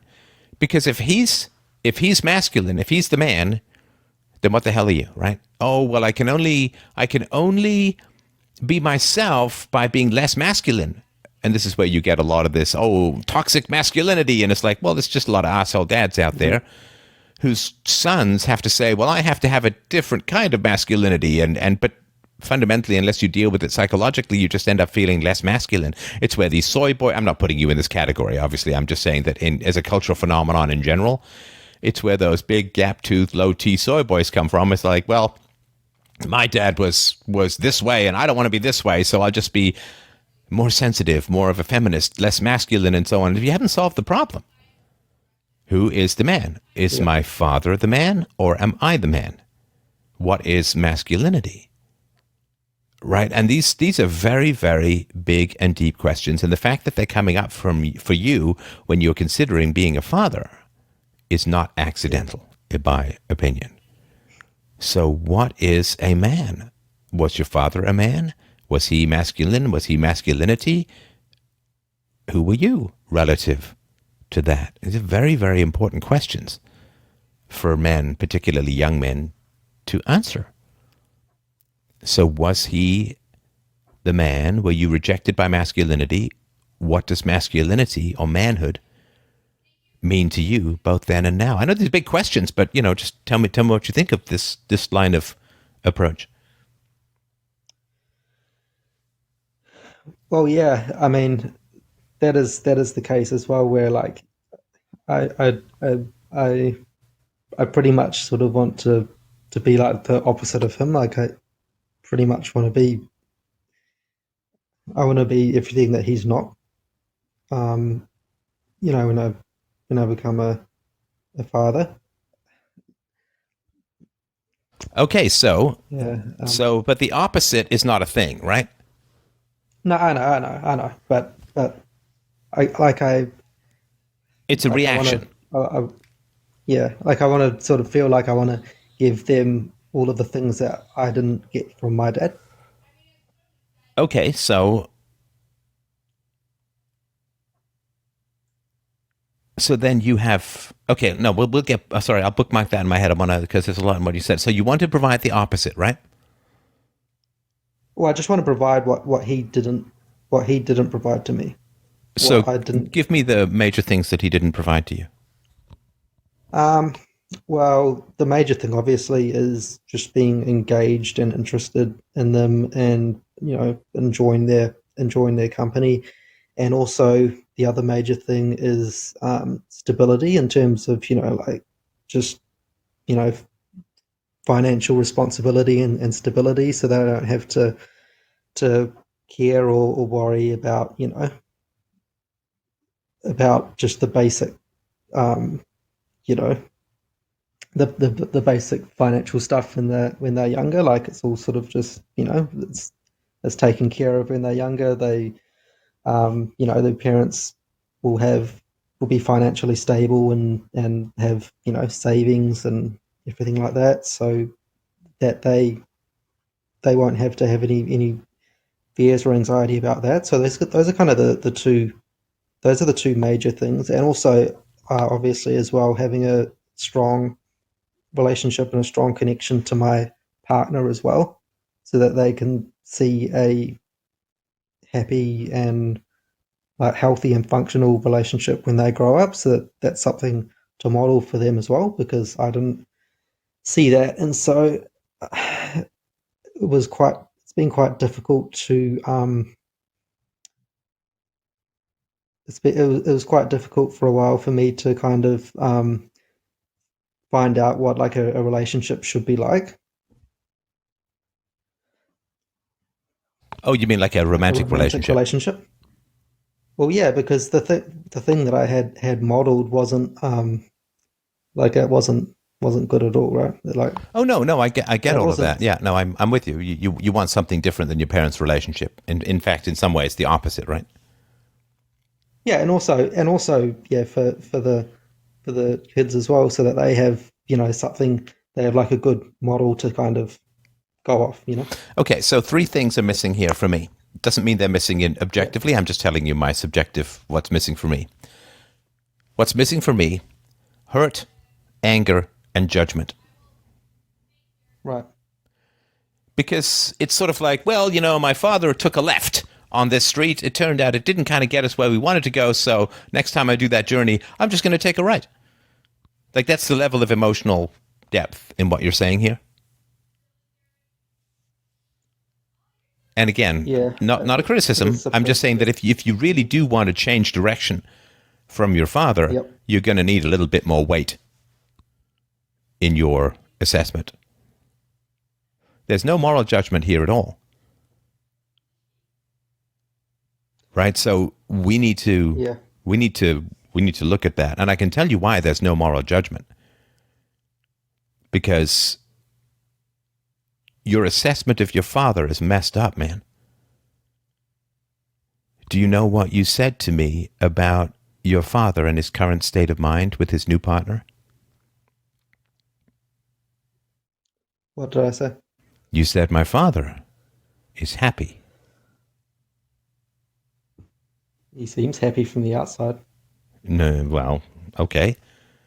You said your father seems happy or is happy. Now,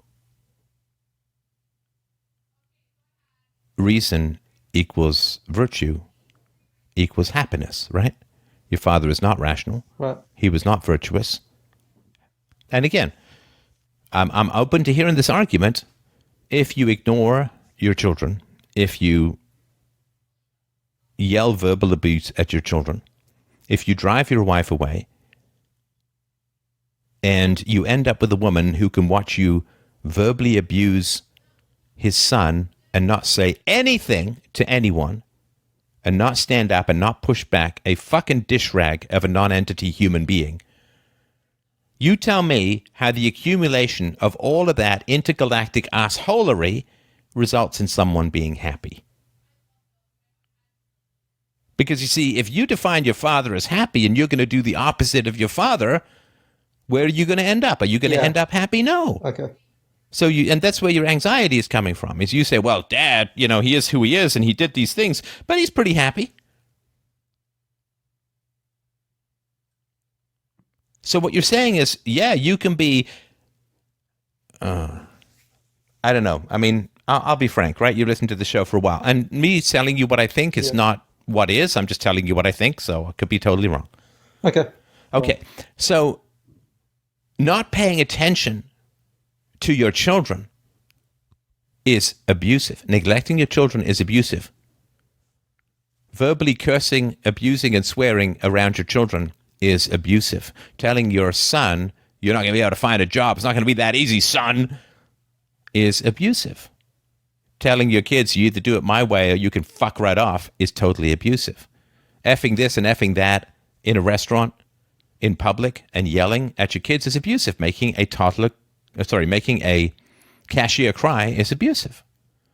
And it's cowardly because, again, he didn't do it, policeman. He didn't do it to teachers of yours. He didn't do it to the tax authorities. He didn't do it to anybody who had power over him. He didn't do it to the lawyers or his customers. So your father is not a man. Your father is not a man. Your father is an infant. Your father is an overgrown infant, and it's kind of an insult to infants because infants are supposed to be the way they are. He's having temper tantrums. Infants are profoundly selfish, right? They if you catch them playing with something, I mean, can you imagine if my daughter's like 6 months old and I say, hey, I'm working on this new book called On Truth, the Tyranny of Evolution. I'm going to read you some. I'd really like it if you could give me your feedback. And she's absorbed playing with some blocks or something like that. She's not going to look up, right? So that level of self-absorption, and I'm only interested in my own thing, that's a toddler. The level of rage and the lack of inhibition, and this is all a toddler. A toddler cries and gets angry, and right, and they don't have inhibitions. So to me, your father is a toddler, not a man, not masculine, not masculinity. And I don't take it personally when a toddler is not interested in what I'm doing, because they're a toddler, and so I would never expect them to be interested in what I'm doing. Now, if what I'm doing is engaging and entertaining them, they'll be interested, right? Like if I'm making funny faces or telling a big story or, dancing around to make them laugh or whatever, or helping build blocks with them or carrying something for them or bringing them food when they're hungry, then they'll be interested because it overlaps significantly with their preferences. But the idea that they would jump out of themselves and be interested in me for me's sake, I mean, my daughter's 12, she's not even there yet, right? And that's fine. It's, she's getting there, being interested in me for my sake. When I play a song for her, she's still at the phase where she tries to say, she says to herself, do I like this song or do I not like this song? She doesn't say to herself, I wonder why my father likes this song, or tell me, and that's fine. She's 12. She's not supposed to be there yet. She's still 10 years away from brain maturity, right? So your father's self-absorption is a toddler. It's a toddler. Now, unfortunately, he's a toddler with great authority over you. He's a toddler in a man's body. I assume he's not the smallest guy in the world if he's throwing his weight around like this. He's a toddler with a big, loud voice, and he's a toddler who holds the financial reins of the family. So a toddler also consumes now and doesn't save for the future, right? You give a kid, say, here are your 2 cupcakes. A toddler eats how many cupcakes? You give him 2. How many is he going to eat? 2. Yeah. Is he going to sit there and say, well, I might want a cupcake tomorrow? No, he's going to be right? Oh, yeah. And one thing other thing I wanted to mention is that I remember one other time as well when I was in high school, and the school was having some sort of event or whatever, and they, needed some parents to volunteer and to help with something to do with it. I can't remember exactly what. And my mum asked my dad if he could help as well, and he's just like, oh nah. And she's like, why not? And he said, oh, I'm not interested. Like, it's there was he can like only frame it in terms of himself, right? Yeah, like he wouldn't ever think like it's not just about himself. Like maybe there's things you need to do that aren't just about yourself. Right. Or there's things that you should do that aren't just about yourself. It's like he would never think to do something that's not about himself, right? Right. So that's a toddler. Yeah, it is. Yep. Okay, so Yeah, and I listen, your lack of emotion here, again, I just want to sort of point it out. I'm not expecting you to magically be able to summon it, but it is something I'm noting, right? Like you're very analytical because you probably have associated emotions with your father. Like my father gets really angry, he gets really upset, and those are emotions, and emotions are bad, and emotions are dangerous, and right, I have to keep a tight control over my emotions, otherwise I'm going to end up like my dad. It's like, no, that's not it. That's not it. That's not it. That's not it at all. So sorry, go ahead. Oh, sorry. Yeah, like I never really characterized him specifically as abusive, but yeah, now that I think about it, he was like he was abusive, and it's perfectly. Well, and the abuse. Sorry to interrupt, but the abuse that you're identifying is like the verbal abuse and stuff like that. But the far more impactful abuse is the neglect. Yeah, that is, and so yeah, I mean, I think it is perfectly justified that I don't want to have anything to do with them. Well, and that's not the issue that you're facing, right? That's not the issue that you're facing. No, the issue that you're facing is the anxiety, right? Right. So, do you know where? I mean, now that we've ranged over this whole thing, do you know where that's coming from?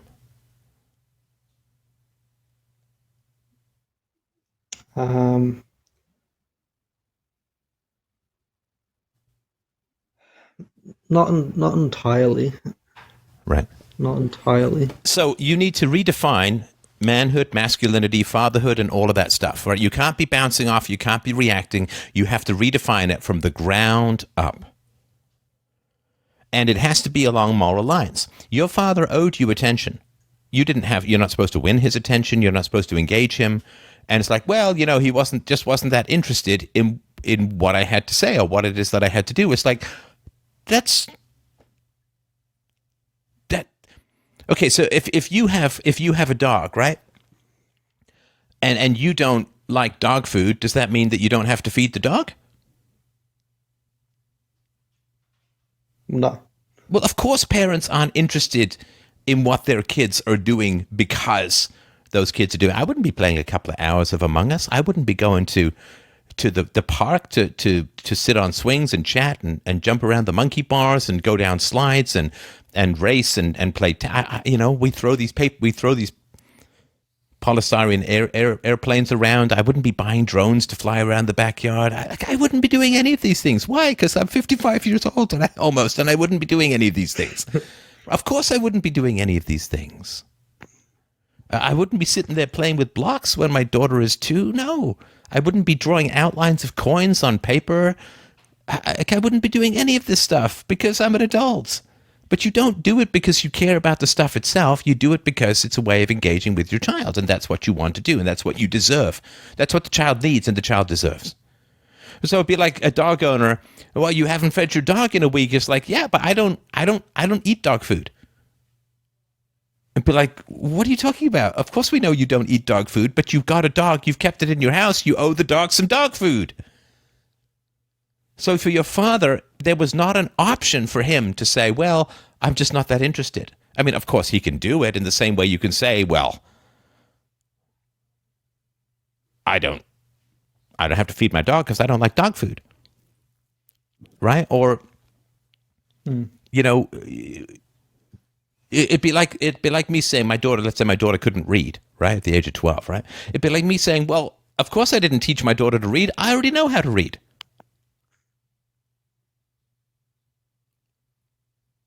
Of course I didn't go to a pediatrician. I'm not a child. It's like, but you have a child and you owe the child that. You owe the child that. Absolutely, completely, and totally. You owe the child that. It is a solemn, foundational obligation. You must be interested in what your child is doing. You must find a way to be interested because your primary interest is not the activity. The primary interest is your child. But you have to be not a selfish asshole in order to understand that, right? My primary interest is not playing Among Us. My primary interest is my daughter. And it's what she likes to do and what she's good at. And it also gives her something she can teach me about. Because a lot of times, if you have interest different from your parent won't get interested because they're not the authority. And they like to stay in charge and they like to be the one teaching you things. Whereas my daughter has sat down and taught me quite a lot about Among Us because she's better at it than I am. She's got a great instinct and knack for it. So she's teaching me. So I get to learn from her, which gives her the experience of equalizing and leveling up and knowing that she has information that I don't have and that she can be of value to me as well as me being of value to her. I owe her that. In the same way that I owe her food and shelter. You owe your children some kind of financial stability because you're not a fucking toddler who just spends. Oh, wait, there are taxes? Oh my God. Oh my, really?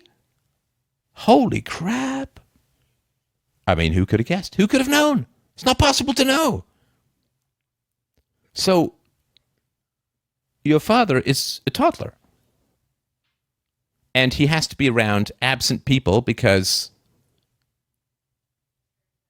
he has the narcissism of a toddler. And again, narcissism can't really be applied to a toddler. It's like calling a baby short or big-headed. It's just the developmental phase, right? Now, for whatever reason, your father chose not to get out of that developmental phase. He found it more comfortable to stay there. Again, I have no idea why. I'm not talking to him. I'm talking to you. But the moral thing is not, well, I just want to spend time and I want to be invested in my kids in the way that my father wasn't. I want to provide what wasn't provided. No. I don't want to be a selfish infant like my father. I don't want to be somebody who supplies chaos and uncertainty and stress to my family because I can't walk 3 feet to take a shit in the toilet, so I take a shit in the hallway. Because I just, like toddlers do, right? When you're toilet training them, right? This is like your father with finances. I don't want to subject my family to me going to jail, so I won't blow all of my stupid money, but I'm going to hang on to it for the tax man because I'm not a fucking toddler. I'm not an infant. I'm not ridiculous. So if the passion that you lack, I think, is because passion is morality. Morality and passion are two sides of the same coin. And so if you can't morally judge your father, you can't be passionate about it, passionate about your change. And it'll always be like, well, he chose to go left. I would rather choose to go right. That's not going to give you enough energy to make the transition. Because I'm here for your future kids. I'm here for you now and here for your future kids. And your future kids are going to need you to completely commit to the change that you want to achieve. And that change cannot be committed to if you don't have the passion, and you won't have the passion if it's simply a matter of aesthetics. Well, my father raised his voice. I don't want to raise my voice. My father used this language. I don't want to use this language. My father didn't pay me much attention. I want to pay more attention. This is not a matter of aesthetics. This is not a matter of personal choice or habit or, my father was a bit of a bully. I don't want to be as much of a bully. I'm like, but I don't want to be selfish.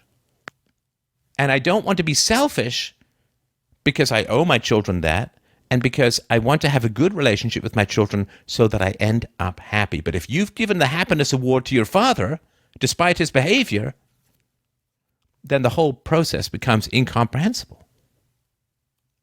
You say, well, why would I want to give interest to my kids? Well, I didn't like it when my father didn't pay attention to me, so I want to give that to my kids. But that's hedonistic. Well, I didn't like it, so I'm going to provide it to my kids, as opposed to, no, it's the wrong thing to do, to withhold attention from your kids. And if you say, well, I didn't like it when my father didn't pay attention to me, so I'm going to pay attention to my kids, you're still basing it off emotion rather than moral judgment. And simply playing it off emotion, you're going to be like your dad. Your dad just, I don't like it when I pay attention to my kids, so I won't do it. I find it boring when I pay it. And you say, well, I didn't like it, so I will do it. It's the same mechanism. It's just emotions.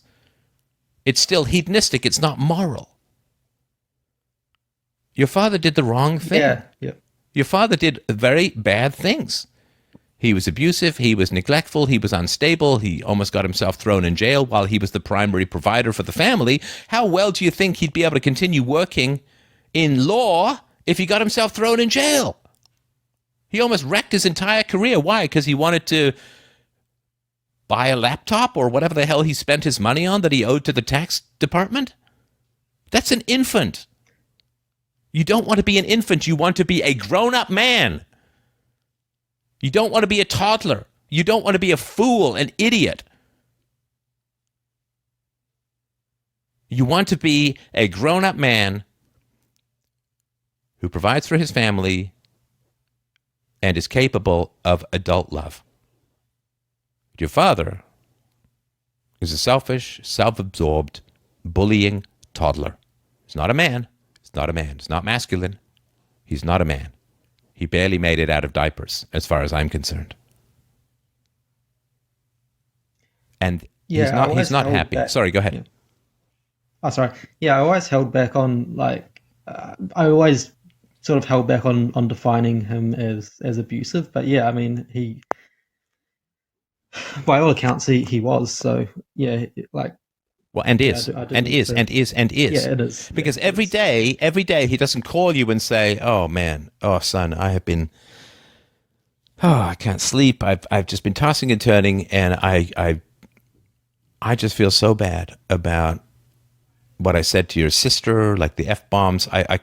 I feel so bad about what I said to you in the restaurant. It was so wrong of me to do that, especially, you were in the country, you flew out in part to see me. I feel bad that I flew to Australia and didn't even bother to check in with you guys face to face. I don't know if it's getting older. I mean, and this is a terrible thing, because now oh my God, my dad has a conscience and he's feeling bad, but I'm sorry it didn't strike me before. I'm so sorry beyond words that it didn't strike me before. Every single day he doesn't make that call to you, he's continuing to abuse you.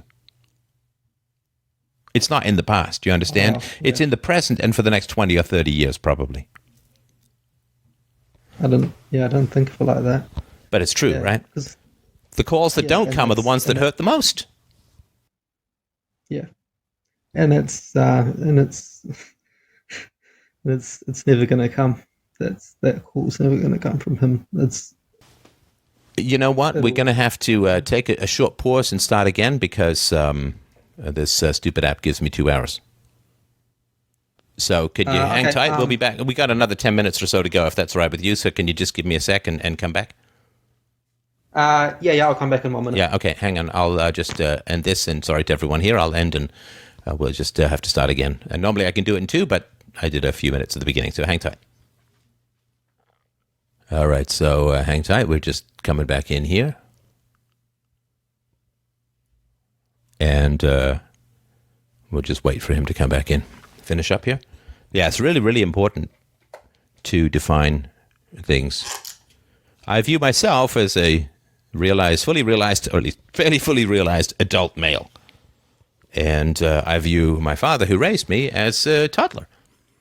As kind of selfish, as kind of random, as somebody who just never quite got round to growing up and did not end up. He did not end up happy.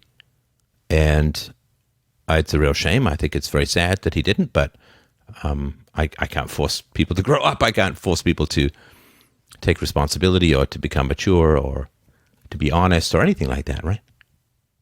So, yeah, I just wanted to sort of point that out, that how you deal with being rejected is really, really important. See, you don't take it personally when a toddler rejects you.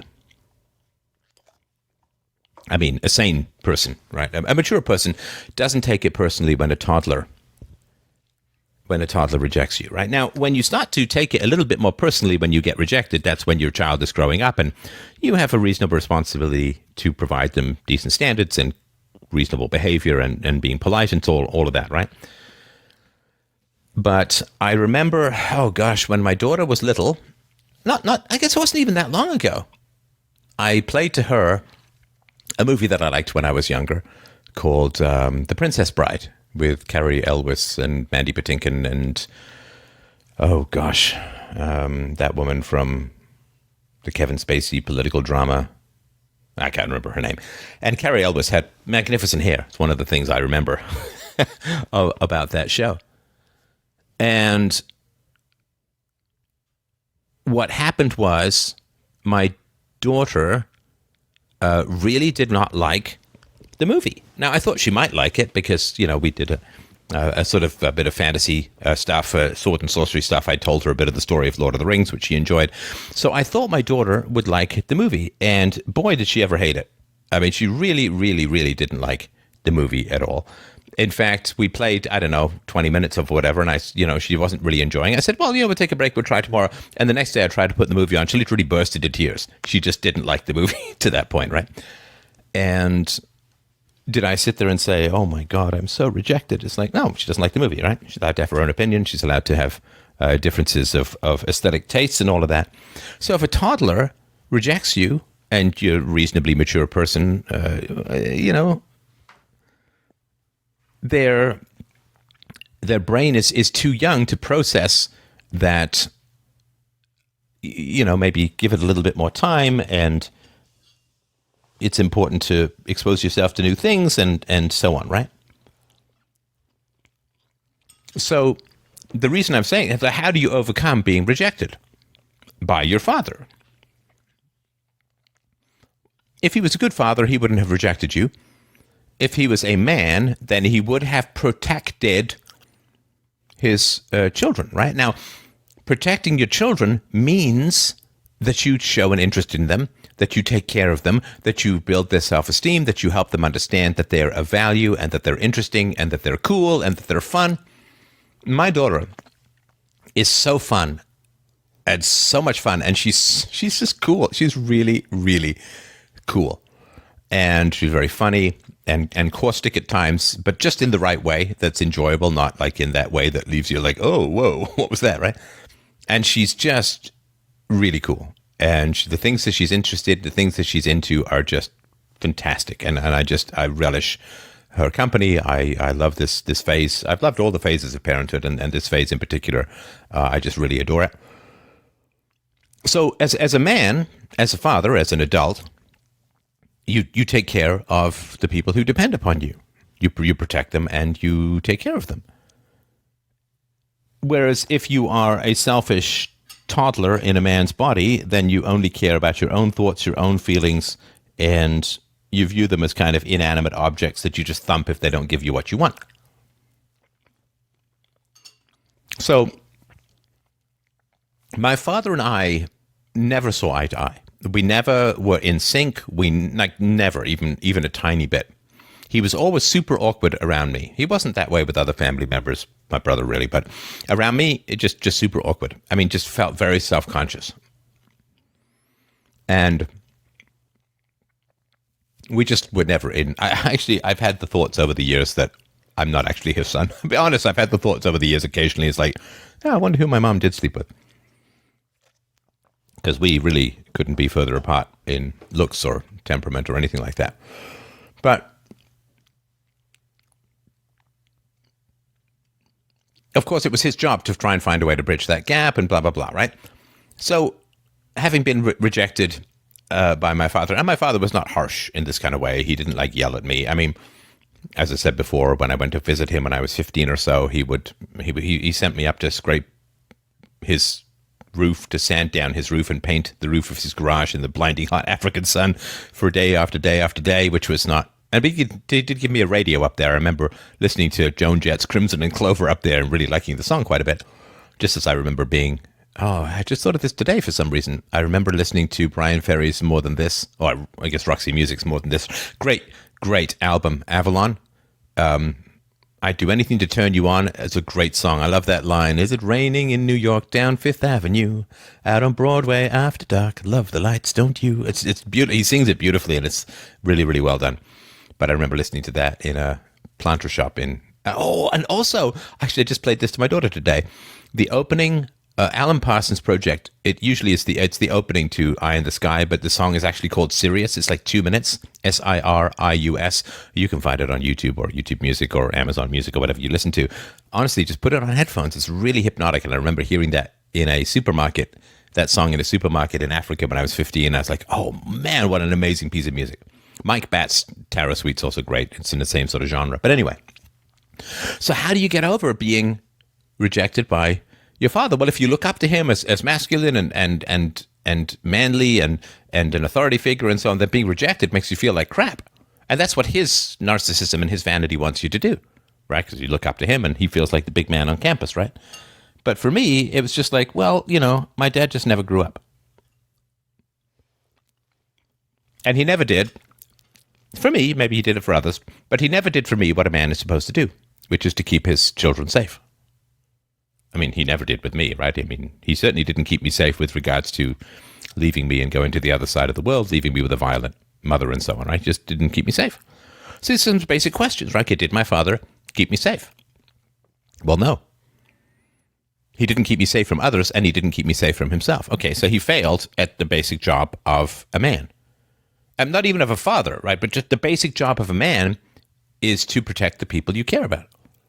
And you don't have to be a father to do this. It could be your girlfriend. It could be your Alzheimer-ridden father who might be bullied in an old age home. It could be kids in the neighborhood. It could be some cashier being bullied by some infant in a man's body. But the primary job of a man is to take care and to protect those he cares about. And part of that protection is just keeping them safe, and part of that protection is some financial stability or some stability of mood and so on. So you have to define what masculinity and manhood is, adulthood is for a man. What is it? It has to be protected because that's what we do. That's why we're bigger. It's why we have 40% more body strength. It's why we're not debilitated by childbirth. It's so we can be there to guard the perimeter and protect those we care about. That's what we do. That's our job, right? So when you're a kid, did you have a father who was a man? Did you have a father who was masculine? Well, first thing is, did you feel safe, respected, and protected? Did he prepare you for adulthood by bringing a strong foundation of security for you to go out into the world and have that inestimable benefit, right? What's real privilege? Real privilege is just being loved and respected and protected as a child. And that's what it's all about, right? So, was your father a man? Did he provide stability and protection for those he cared about? Well, no. Your mother didn't feel protected around him. You didn't feel protected around him. He protected your sister so little that she developed OCD, in particular after he may have verbally eviscerated her before you guys left to go to Australia from New Zealand, right? So, were you rejected by your father? No. See, my father did not think about me enough to reject me. He avoided me because he felt awkward around me, and bad people or immature people or childish people, they do feel nervous around me because I kind of tell it how it is, right? I kind of tell it how it is, at least for me. I don't make any claims to omniscient truth, but I'll certainly be honest, as I have in this conversation, about my thoughts and feelings. So, because I was going to be honest, because I was going to be direct, I was like a random bomb to my dad, right? Because I could make him, I guess, feel bad by being honest with him at any particular time, and he had a great susceptibility to feeling bad and all of that. So of course he's going to feel awkward around me because I kind of held his happiness in my hands, and if I chose to speak up, his happiness could be, tsunamied like a sandcastle on the beach, just tsunamied out of existence. So of course he's going to be kind of tense around me, right? Because I hold the bomb of truth, and it could go off at any time, as it's been going off for 16 years here on the internet, and before that even in my private life, right? So my father didn't know me enough to reject me, right? In the same way that when I showed The Princess Bride to my daughter when she was younger, she didn't reject me because the only thing she could process was, do I like this movie or not? Not like, well, I don't particularly like it, but my father really seems to like it, so I really need to step out of myself and figure out what's important to him, right? Because that's an adult.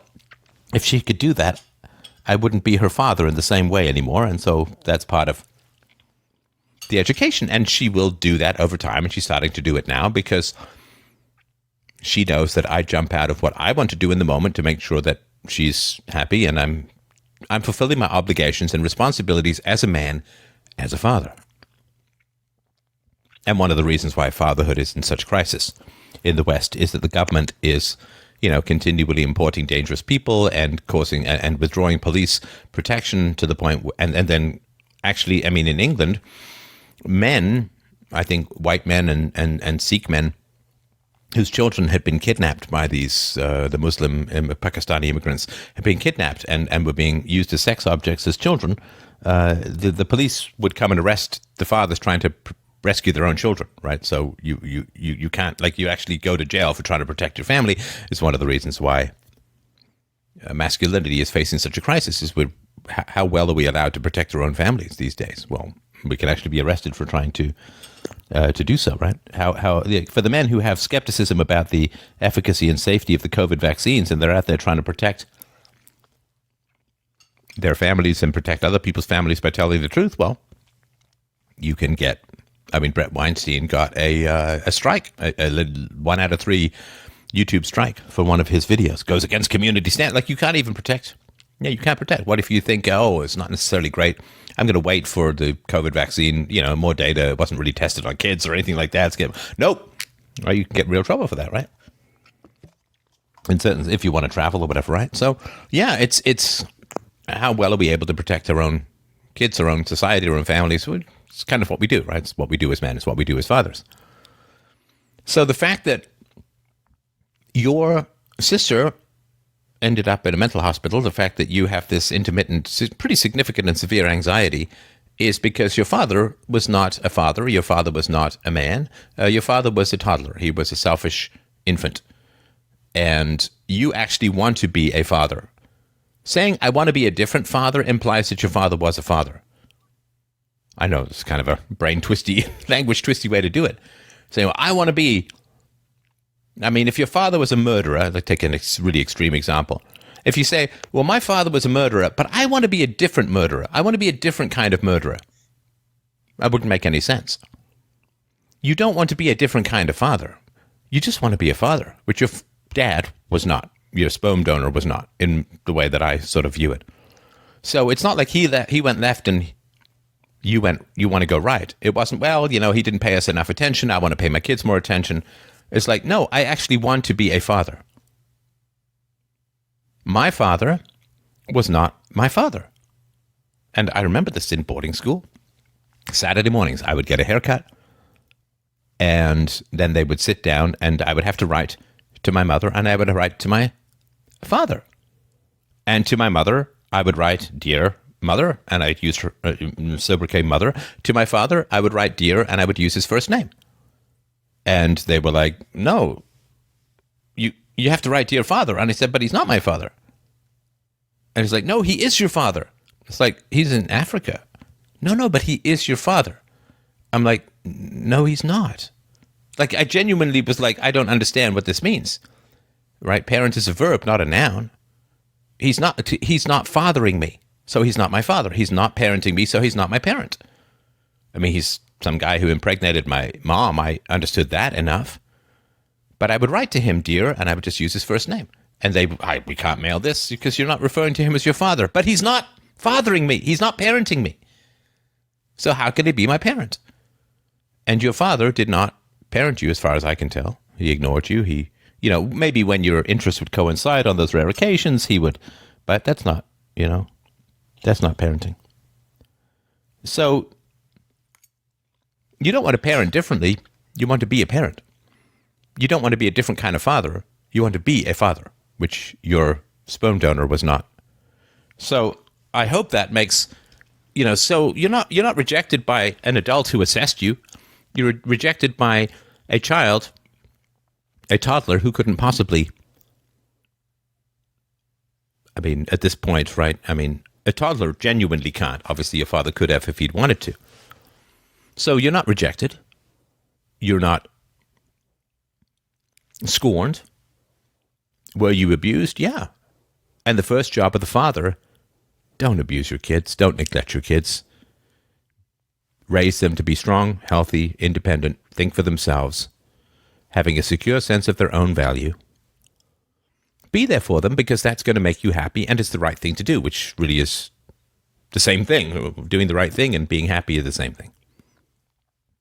And I say this to all the people out there, all the listeners out there. You're rejected by your father, you're rejected by your mother, then they are not, in any moral sense, your mother or your father, because their first job is to accept you and to love you and to take interest in you and to help you understand yourself and to model good behavior. That's parenting. Just being in the same room and feeding you, who gives a shit about that? That's like saying, well, my prison guard was actually my father because he put a roof over my head and he fed me food and gave me health care. So my prison guard is my father. No, just parenting is an active moral process of the transfer of values and of value itself to the child. And if that's not going on, it's not any kind of parenting as far as any philosophical definition would occur. So that's, I think, the level that you need to operate at. Because right now, I think that there's tension. Because there is a moral gap between what you want to become and what your father did.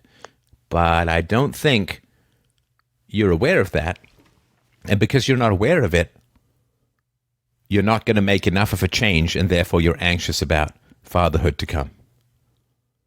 Because you're not rooted deeply in, I want to be a father. I was not parented. I was not fathered. And I want to provide that. Because you're like, you got these details. Like, well, I want to provide more attention to my kids than I got for myself. I want to provide more security than I got myself. It's like, no. I actually want to provide fatherhood and parenting to my children, which my father did not do. I want to father as a noun, not just as a sperm donor and a verb and a guy under the same house and a guy who pays the bills.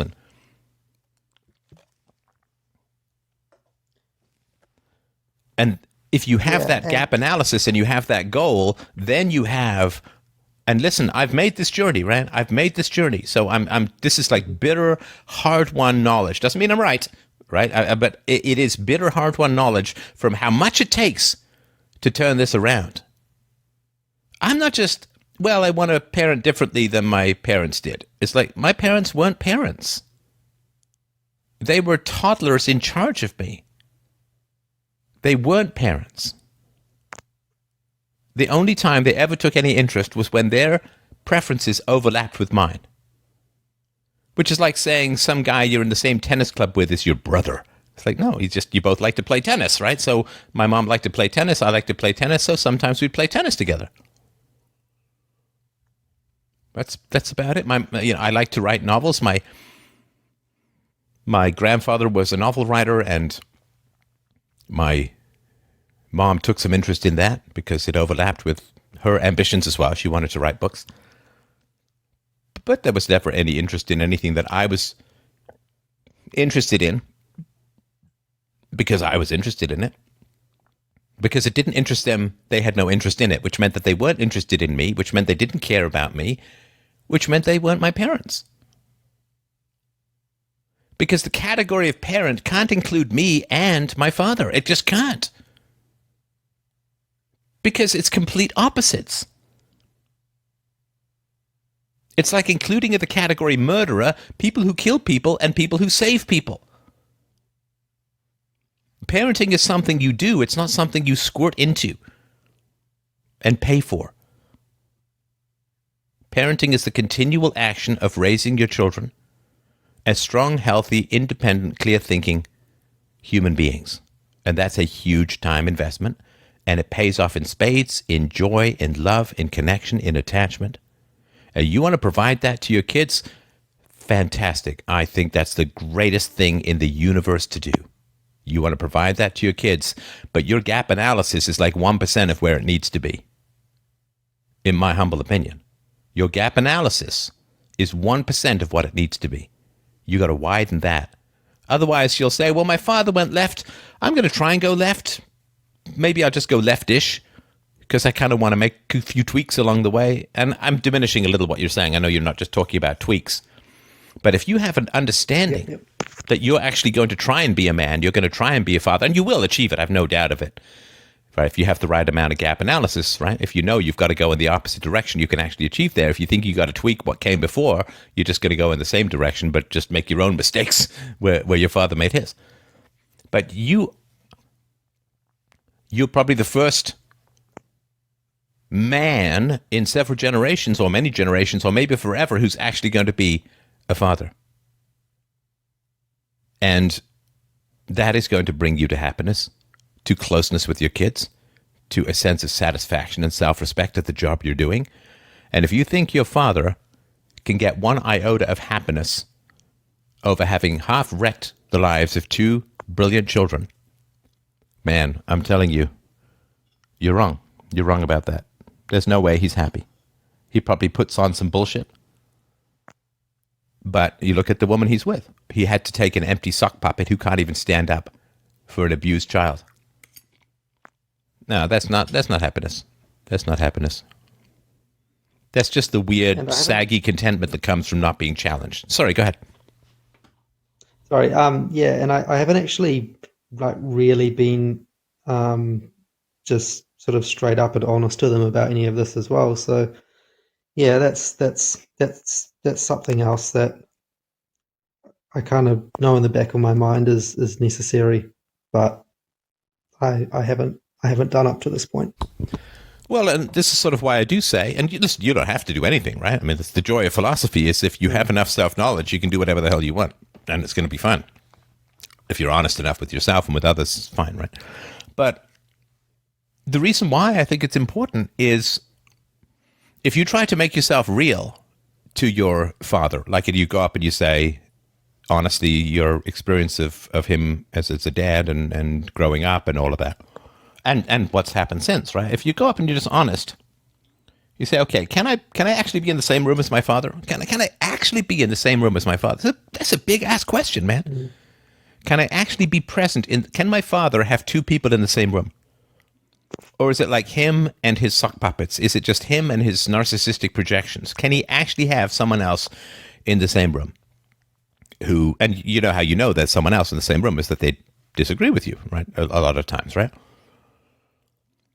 I mean, you think of a conversation. A conversation is two people disagreeing all the time, in a way, right? Otherwise, it would be you and I saying exactly the same words at the same time, right? So we have to both listen and speak, and there's disagreement, and that's right. That's exactly what a conversation and relationship is, right? Not moral disagreement, but at least disagreement in syntax and speaking. So you go and talk to your dad about these things, or you do it on the phone, or however it works, right? And you see, okay, you actually experience being rejected by your father, probably for the first time since you were a toddler, right? So you go, okay, what's it like for me to actually show up in a relationship with my parent or whoever you're having difficulties with in your relationships? What is it like for me to show up in this relationship, to just be myself and be in this conversation? Now then, if your father, and I assume it would happen, that he would viciously reject, swear at you, slam the phone down, you say, okay. So my father had the opportunity to learn something about who I am, and he ran away. Why? Because he's a toddler and a coward. He's like a fucking puppy with the vacuum cleaner. You turn it on, the puppy runs away. Right? I'm serious about that. I know he's a big, imposing guy, I'm sure. Certainly was when you were a kid, right? But that's a good way of putting it. He's a toddler. He's a puppy. He's a kitten. He's an infant. He never... Listen, this is a tip in life as a whole, and then I'll shut up in a sec, so I appreciate your patience with this. But this is a tip in life as a whole. Scan the people around you, and you can scan yourself too, and say, okay, where did they get stuck? Where did they stop growing? Where did they stop growing? I had a conversation, I can't even remember if I published it yet, but it was some guy who got involved with a girl who was an adult, but she'd started drinking when she was like 12 or 13. Like heavily, right? And I said, okay, so she must have the emotional development of like a 12-year-old. And he's like, holy crap, that's right. I'm like, well, yeah, because when you find some convenient way of avoiding growth and avoiding self-confrontation and avoiding pain, you stop growing. So your dad stopped when he was a toddler. He stopped growing when he was a toddler.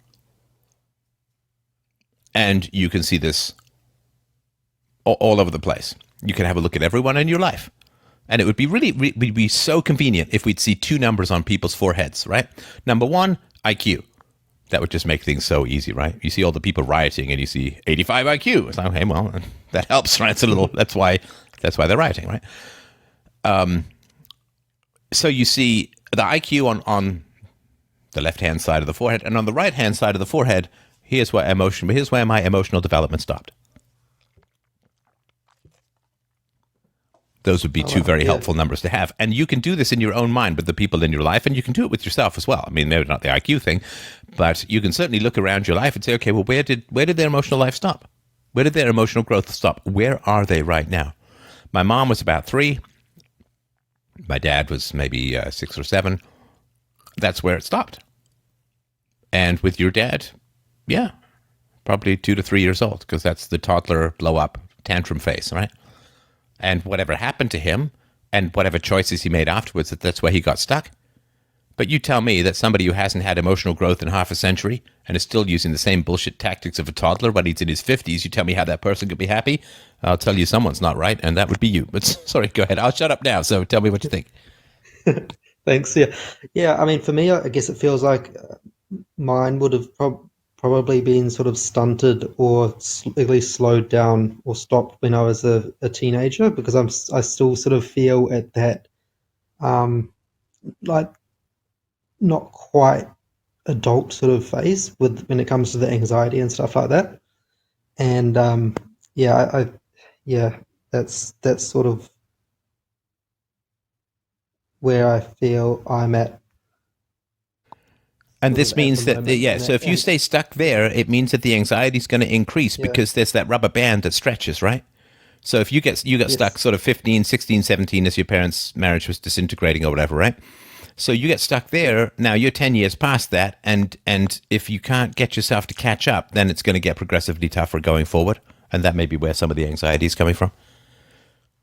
Yeah, and it tends to sort of trigger when I'm having like increasing success, sort of, because Like your dad, right?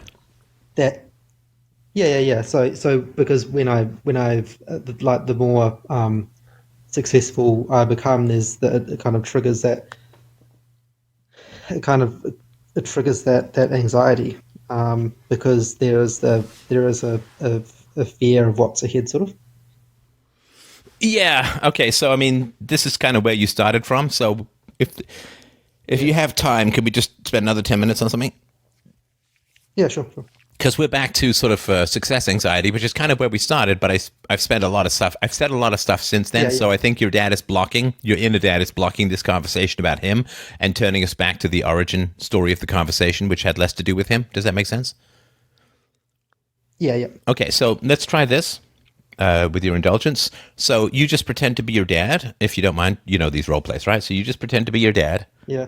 Call you up, right? And I say, I won't do your accent, right? Even though I'm a bit of an accent whore, but I won't do your accent. I say, Dad. So Dad, like the way things left with us, that restaurant, that, ugly restaurant scene, it's been bothering me. I've been thinking about it a lot since then. And to me, it's like, it's kind of part of a bigger pattern with us. Like,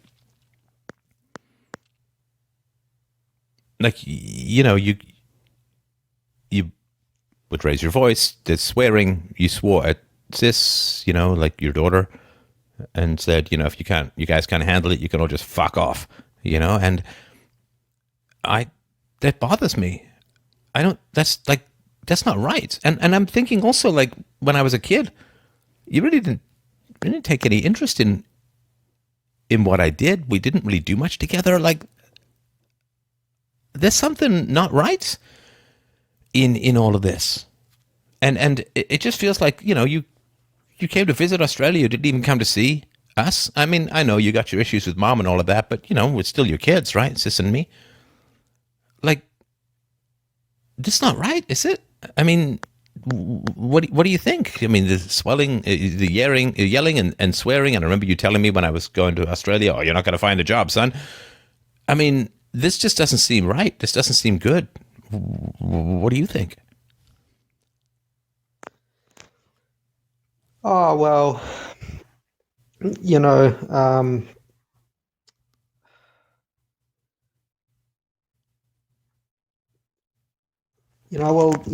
tried to engage you, but we just weren't interested in the same.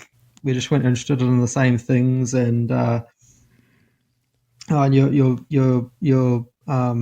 your mother was too overbearing, so I didn't really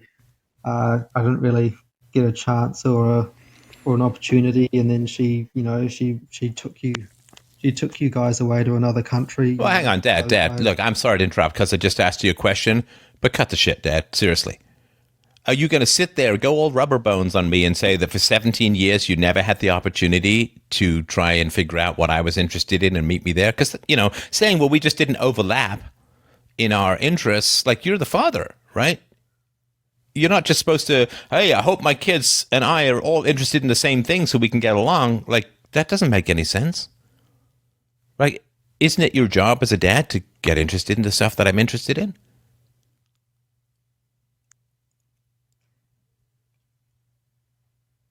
Yeah, look, I haven't actually had this conversation with him, so I don't actually have a good. I don't have a. I don't have an answer. Yeah. Well, I could tell you what his strategies would be. His strategy, so most people, if they're kind of selfish or narcissistic, when they get confronted, they jump out of the conversation. Where is this coming from? Who have you been talking to? What books have you been reading? Is it that podcaster? Is that Canadian guy? Like, where is all this? Is this coming from your mom? Where is this coming? What are you talking about? This all of a sudden, yeah. Yeah, what's all this all of a sudden? Where's this all coming from? I had my stressors. I had my problems. Yeah, you and I had to work. I had to go live in the town. I can't spend my entire life staring at some kid's Lego and pretending to be fascinated. I had my own troubles. I had my troubles with the government. I had troubles with the tax agency. I was threatened with jail. And now you're saying, well, but Dad, you didn't play Minecraft with me enough. It's like, hello, I'm putting food on the table and trying to stay out of prison.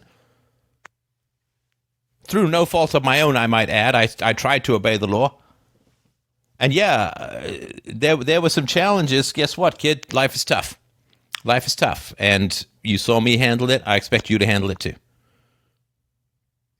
I don't know, just Yeah, stuff like that, right? He would always sort of he would always sort of try to put anything. I put everything on my mum, sort of.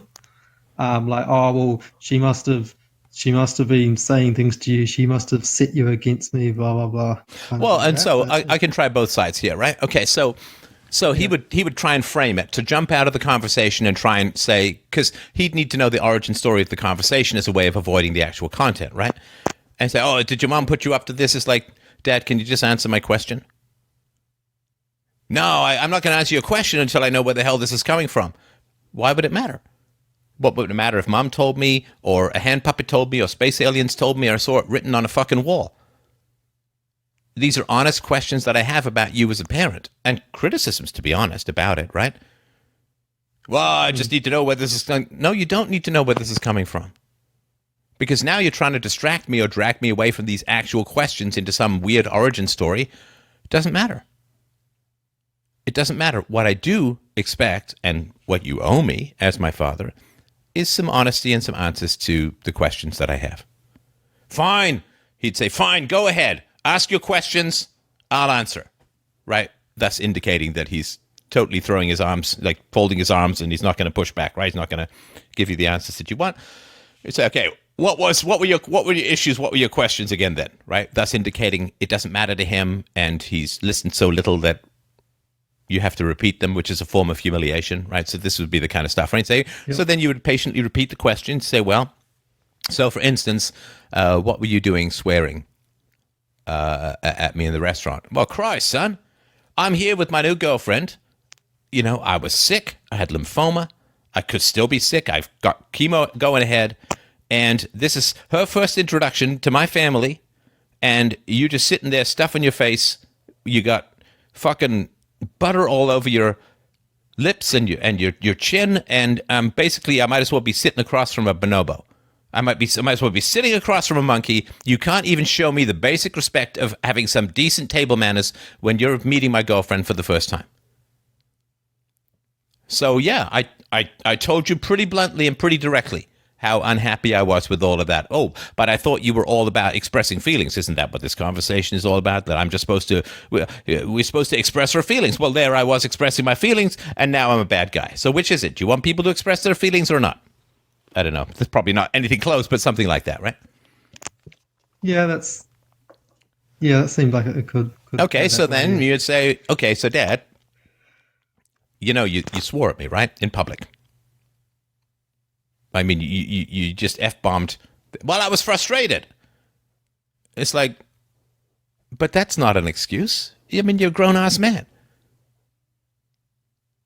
If you're trying to say to me, Dad, oh, well, I was frustrated, therefore I lobbed F-bombs around. Quick question, oh, Father, quick question. Why didn't you lob F-bombs at the government when they threatened to throw you in jail over the 20,000? Well, that's a totally different situation. Yes, you're right. It is a situation where someone had power over you and therefore you were perfectly polite. But you as my father have a lot of power over me. So if I don't do something that you want, you launch F-bombs at me. Do you know, I remember when I was a little kid, I remember you made a cashier, this woman, a girl I think it was, a young woman, you made her cry because they didn't have something in stock. Oh, Christ. What? Are we going back? What? What's that, 20 years now? Is this, are we march? Oh, you sound just like your mother. Oh, I remember this thing that happened 20 years. First of all, you were a kid. You don't remember it that well. You don't remember it that well. I don't even remember it that well. It's such an unimportant, but you've held on to this for like 20 years now, 20 years. You know, I got mad at some cashier and she burst into tears because she was on her period. And you're just sitting here like you're bringing the dredge. This is where we are. You're dredging this up there. That's older than the Titanic, for God's sakes. That's all you got. That 20 years ago, some woman got upset because I got bad customer service and didn't sit for it. Didn't. Come on. I mean, what? Are you on medication? Did you hit your head? Like, what is going on? I don't know. Something like that, right? Yeah. To which you say, Okay, let me give you a challenge, Dad. Tell me a time that you remember where you weren't interested in something that I was doing, but you sat down and tried to learn it anyway. Oh, Christ, I can't be expected to remember every single detail of parenting that happened over the last 25 years, for God's sakes. I mean, it happened, but you can't expect me to dredge up every little thing. It's like, Dad, I'm not asking you to dredge up every little thing. I'm just asking you for one example where I was interested in something that didn't appeal to you immediately. You know, because when I was a kid, right, I didn't like new food. Right, I was better than Sis because she hated new food, but I didn't like new food. I liked the familiar stuff, right? And what did you always say to me? Try something new, for Christ's sake. Stop being so fussy, right? And so that, by that logic, you should have wanted to try things I was interested in just because, you know, try something new, don't be so fussy. But I'm racking my brain, and I don't want to be unfair to you, right? But I'm racking I can't honestly remember a single time where you said to me, well, I don't understand this, but show me, son. Teach me, help me understand so that we can do something, do it together, right? I can't remember a time. Well, I was busy. I was working. Your mother wasn't working. I was the one putting food on the table. It's like, yeah, I get that. But we still had a lot of time together. You had vacations. There were weekends. I was home for 17 years. And I can't remember one time over those 17 years when you sat down and tried to learn something I was interested in just because I was interested in it. Oh, Christ, where's all this coming from? Who put you up to get all this stuff, right? And then I would say, so, Dad, when I would bring home a report card, let's say that the report card wasn't that great. I got like a B- or a C or something like that, right? And you said, what the hell's been going? Why are you getting a B? Why are you getting a C? If I had sat there and said, Dad, where the hell's this coming from? Where is this? Did the teacher put you up to this? Did Mom put you up to this? You'd look at me and say, this got nothing to do.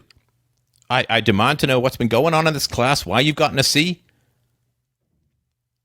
I say, look, I can't remember everything that I did in this class. It's been a bloody year. It's like, no, son, that is not a good enough answer. Like, here's the thing. You wouldn't give me the excuses you're pulling out now when I'm asking you about your parenting. You would never give me these excuses when I was 8 bloody years old. You would never let me have these excuses when I was 8 years old. You would demand to know, and you wouldn't let me gaslight you, and you wouldn't let me dodge, and you wouldn't let me fog, and you wouldn't let me try and frame it. You just answer the damn question, son. So if I didn't get these excuses when I was 8, how the hell do you get these excuses when you're 55 years old, Dad? Come on. Man up. Grow up a little, I would say. Just answer the questions. I mean, they're not that complicated. I get that they might be a little emotionally difficult to answer, but you always told me to tough it up, right? What did you say to Sis? You said, hey, if you can't handle it, then fuck off. Right? Okay, well, here's something which you appear to be unable to handle, but you're a tough guy, right? Because you get to mouth off at me, your kid. You get to mouth off at your daughter because you're such a tough guy, right? You didn't mouth off to the tax authorities, as I already mentioned. So I guess if you're finding this difficult, you just got to show me that manliness and that courage that you've always encouraged in me and just answer these questions. I don't have any time for this. I have no patience for this. I've given you enough time. I've given you all the answers that I have. You got to take this up with some therapist or whatever the hell has got this bee in your bonnet. I don't care. Click, right? Because the more persistent you are, it escalates to when he disconnects, right? Yeah, and I think that's what happened with my sister when she was over there, because she just kept escalating and wouldn't back down, and so then he just blew up. Well, not escalating. Yeah. Escalating is when you continue, like you insult and you scale something. Just being persistent, right? Or maybe she did escalate. Yeah, right? yeah. Right? Oh, yeah. So yeah, so if he couldn't manipulate you, then he would simply disconnect, right? Which is also abusive. Parents have no right to disconnect from their children in these circumstances. No right. Because I wasn't being abusive to him, right?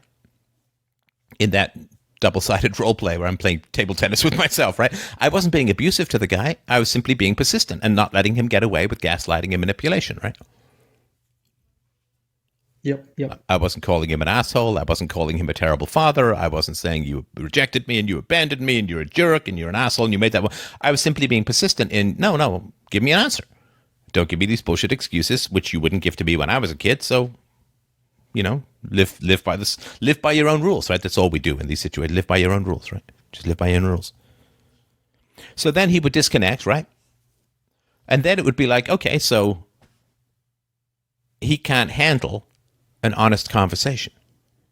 He can't handle me being inconvenient to him. He can't handle anything. Why? Because he's a toddler. He manipulates, he bullies, he threatens, and then he runs away. Because hanging up is just running away, right? Just runs away.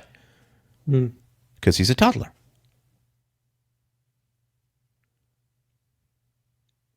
Yeah, and if I think about it, the reason that I probably haven't been honest with him so far is I've always kind of thought like, oh, it would be good to have him as sort of like a backup, if I ever needed support or anything like that, or ever got into ever had any sort of trouble. But yeah, I do need to be, I do just need to be honest with him, because that sort of holding back of honesty is probably like reflecting in other parts of my life as well. So you will have far more professional success if you can master this than anything your father could ever provide to you, because whatever your father will provide to you will come at such an emotional cost that it will never be worth it.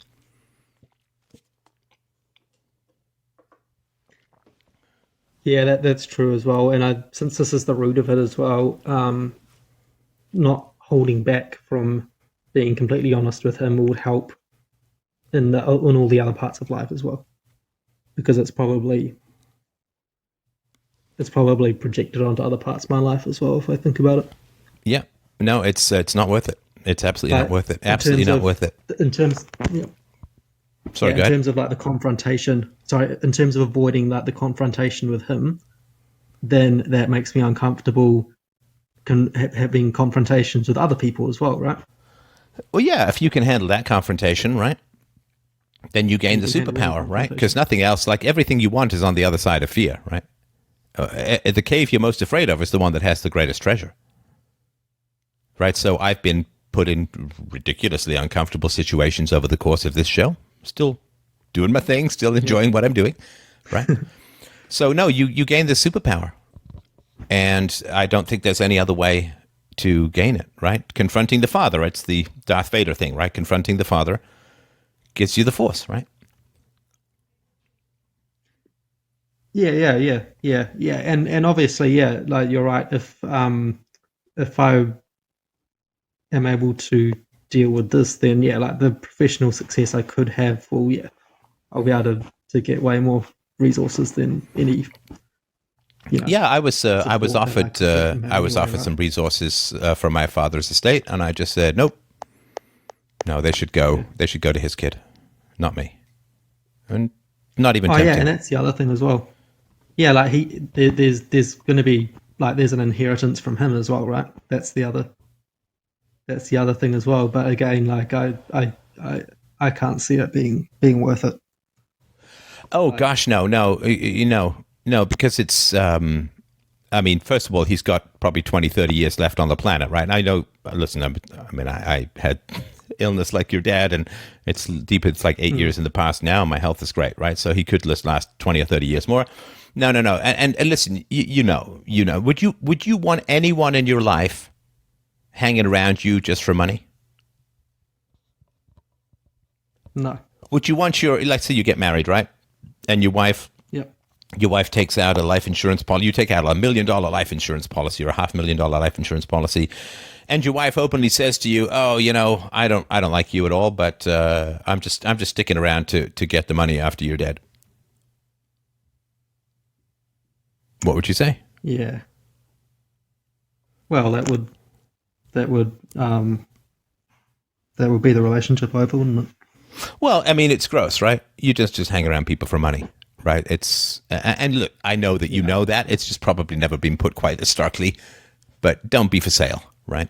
If you're not for sale, you'll end up making a lot more than if you are for sale. Because whenever you're for sale, you think you're getting something for nothing, but you're not. Or it's another way of saying, well, my father didn't give me attention, but maybe he can at least give me money. But if the only way you can get that money is to continue to not be paid attention for the next 20 years, it's not worth it, right? Yeah, that's true. And that's the thing as well, is that, I mean, it doesn't matter either way, but like when he passes away, then there'll still be his partner who will get the money first anyway, right? So it's like it'll probably come so late anyway that it's like, Well, he'll know. He'll know while you're. you know. He'll know why you're sticking around, and he'll stick it to you. He won't leave you a penny. I mean, if you had a wife who was only sticking around for the insurance company, for the insurance money, you'd make sure the insurance money never went to her, right? Yeah, that's true. That's true. No, I think the real thing you got to talk to before your dad is your sister. That's the real conversation, I think, right now. Find out what he said to her when you were teenagers, what her experience of his parenting was like, and get more details about what happened when she went to see him in New Zealand. Yep. So, Yeah. sorry, go ahead. Right. Oh yeah, we have talked about it to some degree, but I didn't inquire as much as I should have, I guess. Yeah. Well, again, you should, sir. You inquired quite a bit, but it's what I said to a listener the other day. I made a mistake. I didn't know better.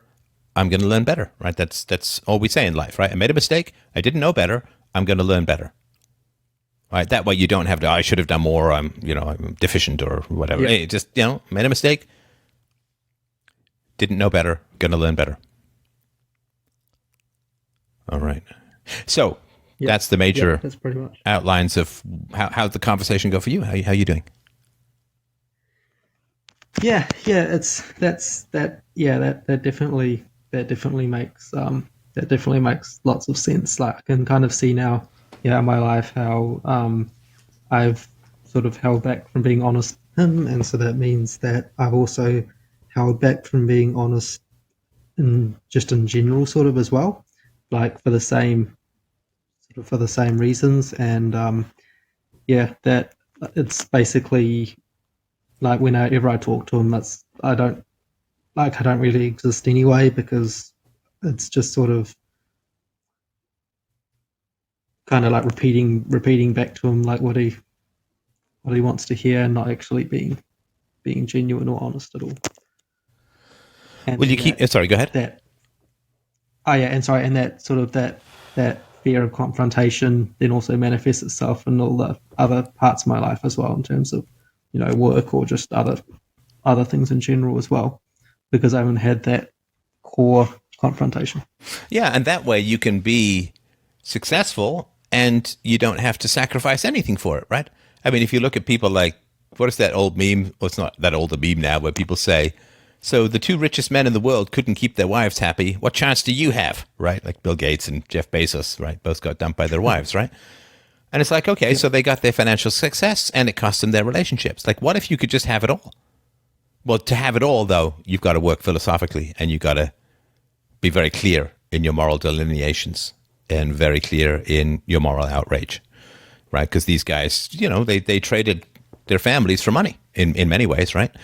And it's a bad deal, man. It's a really bad. I can't imagine how depressing it would be to get divorced in your 60s. I guess for Bill Gates, I don't know, Jeff Bezos, he's in his 50s. He's got this weird RoboCop thing going on. I don't know how the hell old he is, but yeah, it's very sad stuff. It's very sad stuff. What if you could have it all, right? What if you could have success in your career, and you could have love with your wife, love with your kids, and you didn't have to sacrifice anything? Well, in my case, my reputation, but that's all right. My reputation is still good among good people, and that's really what counts. All right.